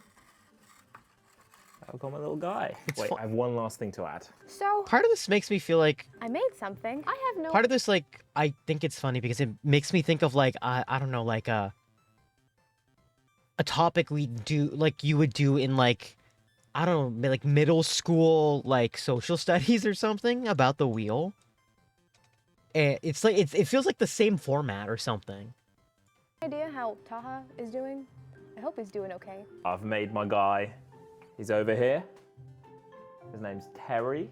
I went into this not very confident, and I don't think I had much of a plan at all. I'm quite proud of my little monstrosity. She did say that we were allowed to push it along, and I feel like, what is pulling along if not a genre of push? By some stroke of luck, the pencils were the magical lifesaver that we didn't know we needed. That was actually so crazy.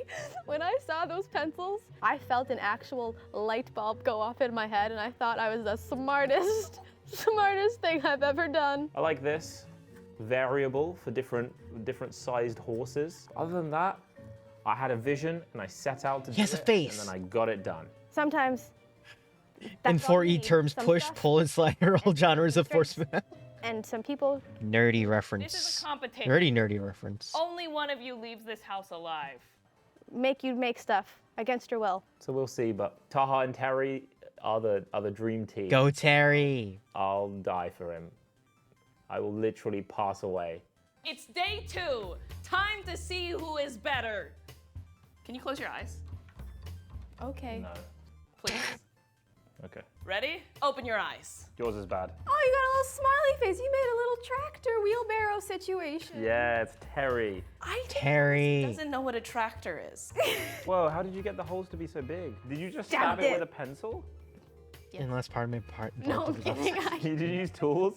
Yeah. Okay. What was your thought process here? Nice. Well, in the olden days, they had horse and carriage, so this is the horse area. Are you guys ready to start with challenge 1? Me and Terry could never be readier. This is my tractor. The competition is made of 3 challenges based on the societal significance of the wheel, starting with, does it have wheels? We know it took so long to invent the wheel because of how hard it is to attach a rolling object to a platform while keeping everything stable and efficient. So whoever attaches their wheels better wins the round. Taha, you're going first. You and Terry. Terry. You just need to prove that he could travel with moving wheels. Objection. The friction on this surface is not regulation. Whee! I've grown very emotionally attached to Terry. Okay, let's see Melissa's. I don't have anything to pull it with. I just have to push it. You ready? Wait, I can't believe yours works. It's rolling. You could hold on to the back of mine. You two do know this is a competition, right? Yeah. Together. Oh my god. Isn't there one thing that has natural wheels and Who cons? wins? Is it Terry, the sweet little Terry boy, or Can't think of anything actually. See, here's the thing. Melissa deserves it. Okay, Melissa got it. Let's go. Okay. Boo. On to challenge 2. Rigged. Okay. It's rigged. Write in the comments, rigged. Stop it, get away from me. All right, challenge 2. Does it transport? Wheels made shelter, water, and food portable in a way that wasn't possible prior. This allowed shepherds to grow and disperse their pastures across the Eurasian steppe, likely spreading wheel technology in the process. So whoever safely transports an egg to the finish line faster wins the round. I love the art of the egg and Terry. Not wheels but gears? Gears? Ooh. You guys ready to race? This is not gonna go. Oh. Terry looks mad ready. Yeah, that one's neat. Yeah, he's revving his engine. In 3, 2, 1, go! They sure do wheels. Yeah. My wheel's falling off! Yeah.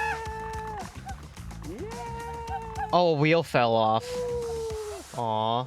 Oh, another wheel fell off. I think that I need a minute. You know, me and Terry always knew this was going to happen. We've been training for a really long time. Our regiment was extremely precise, and yeah, we just showed up on the day and gave it all we can. Me!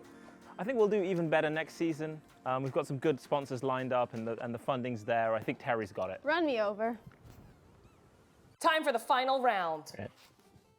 Strength! The carrying capacity of wheeled vehicles was a game changer. Beforehand, heavy loads could only be moved through waterways and by large coordinated groups. The wheel made it possible to carry such loads across land more efficiently. And since things are tied, whoever carries more weight wins the game. So I just put these on?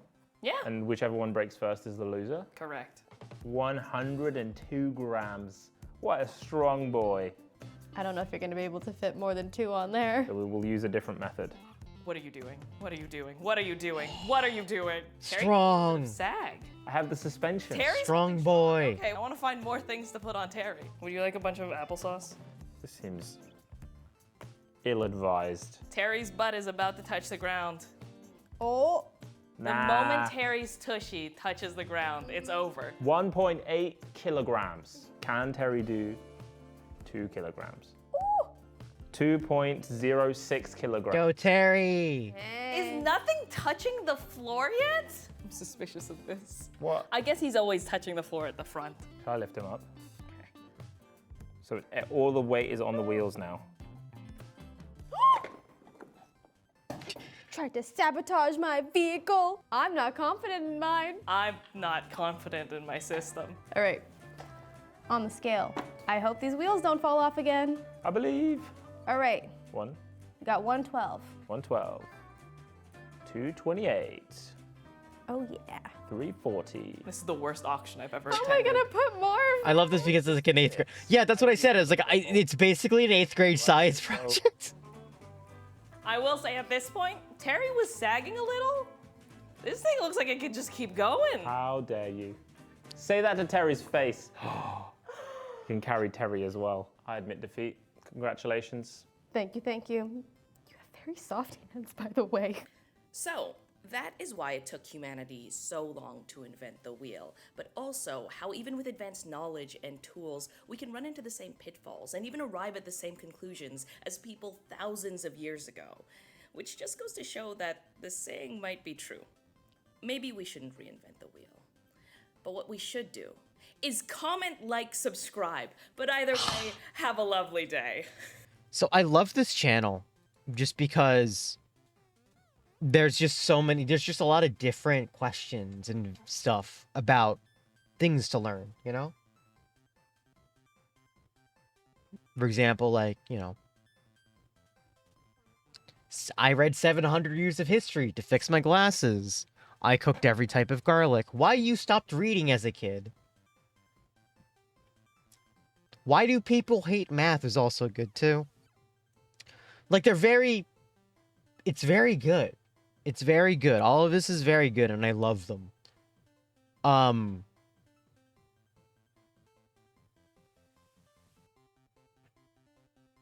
Why do androids dream of electric sheep? I don't know, you know.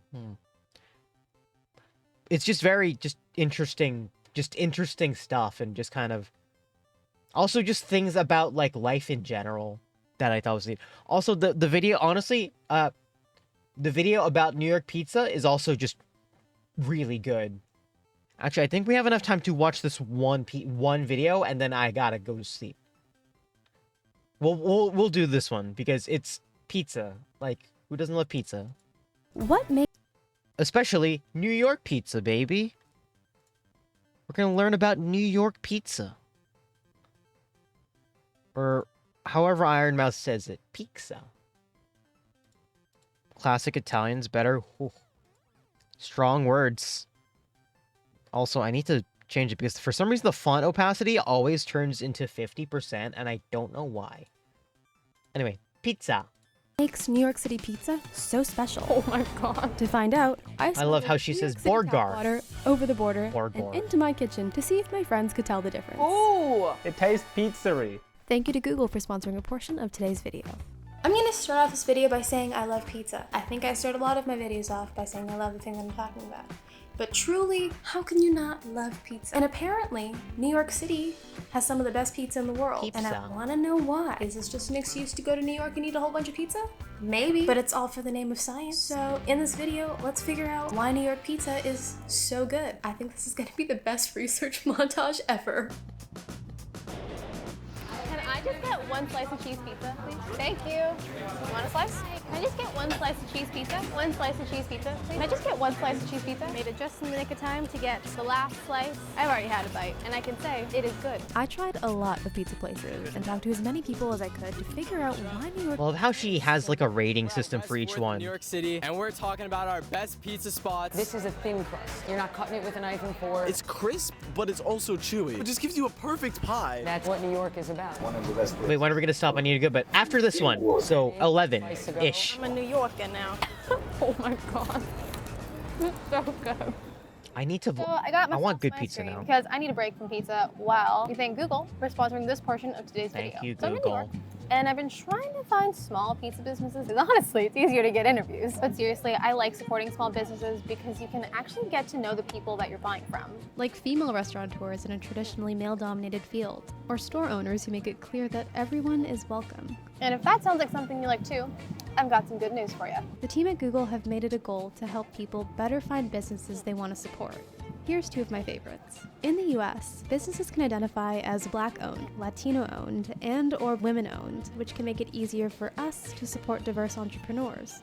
And you can find these badges on Google Maps, Search, and Shopping. Businesses can also share if they have gender-neutral bathrooms, and if they're safe spaces for trans people. I just think that these things are a neat thing to look out for. If you want to learn more about these features and how Google is helping build a world where everyone can belong, visit belonging.google. Thanks again to Google for sponsoring this portion of the video. I'm gonna go get some more pizza and some water. Okay, bye. Look at that bad boy. So what about New York pizza? New York is known for pizza and bagels. You know, you have to use a quality cheese, quality tomatoes. You know, we use very fresh ingredients. You know what you're doing? I guess you can make it. As the week went on, I noticed that when I asked people what made New York pizza so special, something kept coming up. Can you hear that? When you bite the slice, you have to hear that. And this, we believe, is in water. The New York City water really does play a huge part. They claim it is the water. The water allows the crust to rise differently. So I'm back from New York. Doesn't feel like I'm back from New York. Yo. Same old honkin'. And I can confirm that New York pizza is delicious. Everyone that I talked to seemed to mention the water. Now what is this mysterious water bottle, you might ask? I smuggled New York City tap water over the border for the content. More Crimes. specifically, for the pizza. Crimes for content. What makes New York City tap water so special?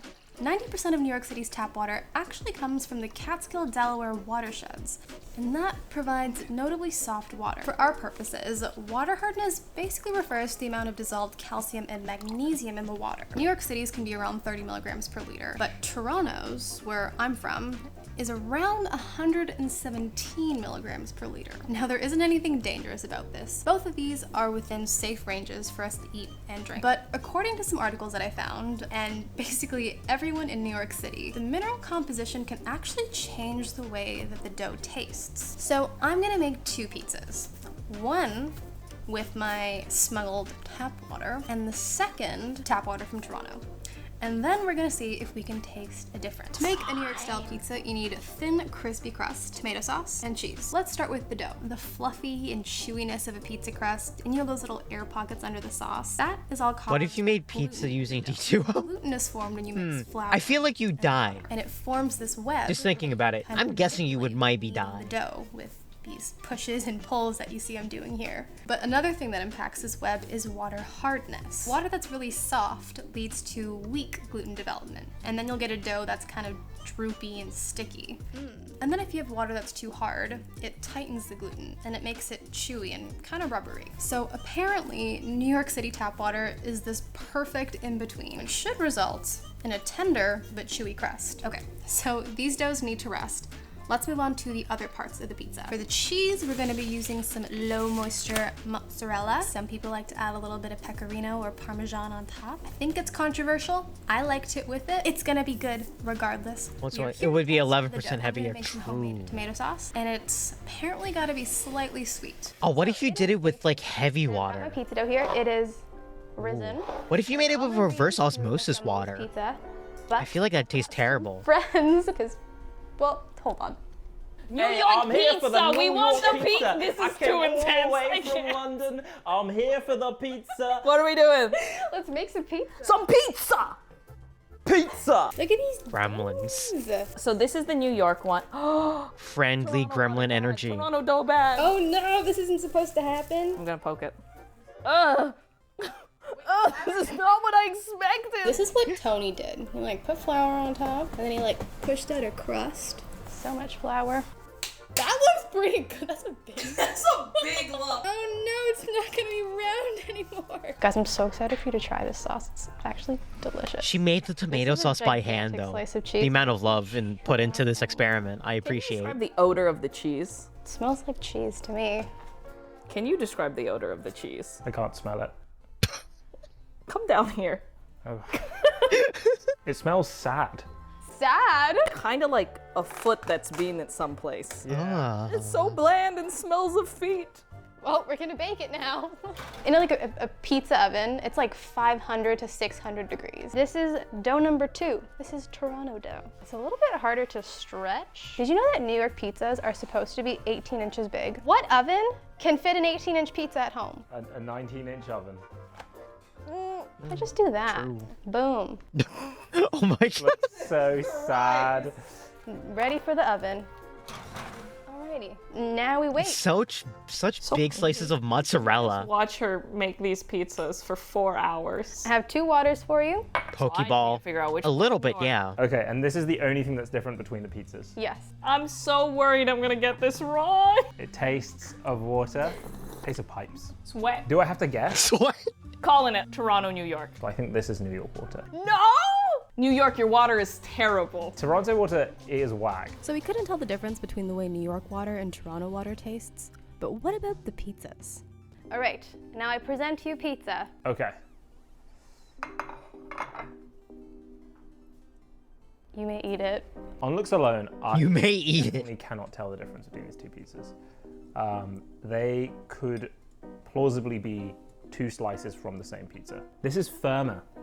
This feels more confident as a pizza. This has some like grit to it. This has some New York grit, you know? It's like, hey, I'm walking here. This is like, oh, sorry, I'll get out of your way. I did not like how this one chewed. This one definitely chews nicer. I think this is New York pizza. Munchy. Why?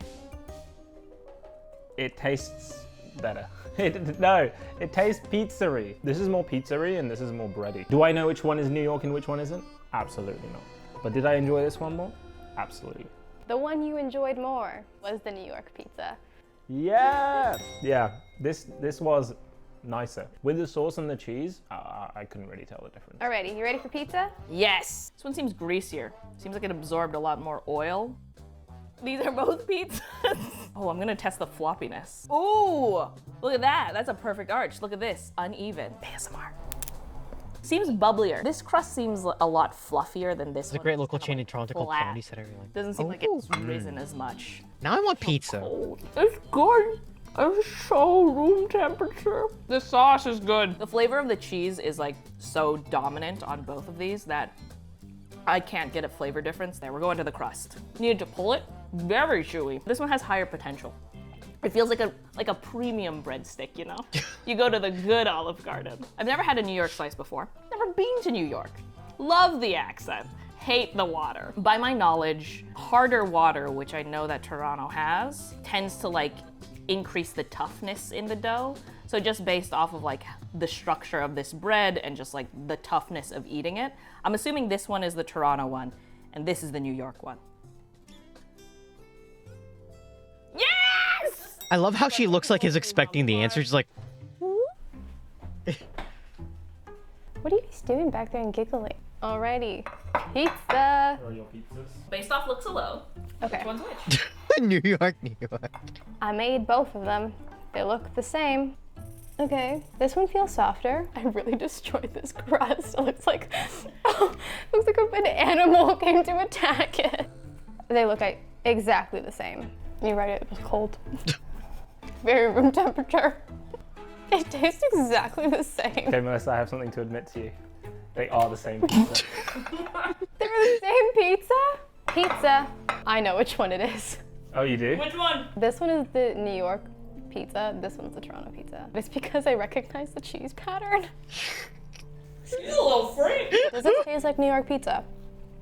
No. They both taste good, but none of them taste like New York pizza. I feel like I had there's naff so much tasting more pizza than just things, the and I'm not water gonna that have makes better New York pizza. What it is. There's the You got pizza from Aldi? cheese, I guess. Is the pizza from oven Aldi that they good? cook it in, they're so hot. The recipes that have been passed down, and the people who are just out there making pizza every day. What makes a difference is everybody try to do better and better. It's the energy of New York, yeah. Make things better. I think that's true, yeah. I think at the end of the day, if you want some New York pizza, you just gotta go there and try it for yourself. Come on, fellow gremlin. Pizza, pizza, pizza.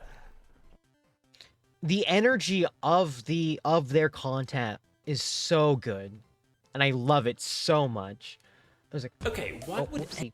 We'll end it there. We'll end it there because we all gotta sleep, you know? I know Atissa, I liked them before. Maybe it's just kind of like just the batch that wasn't good. Who knows?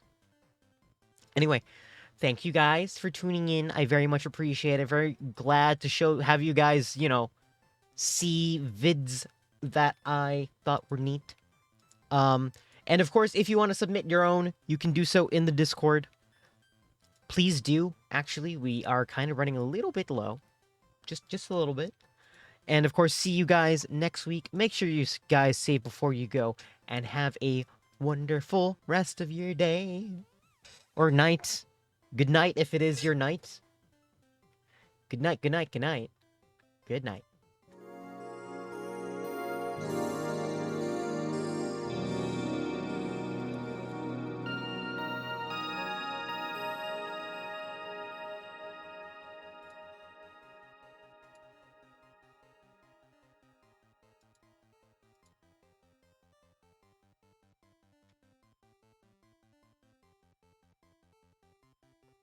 Oh wait, should we raid Avery? Shoot. Hold on.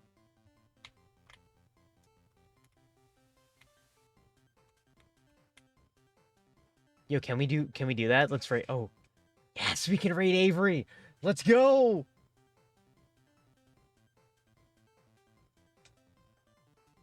Bye-bye, everyone.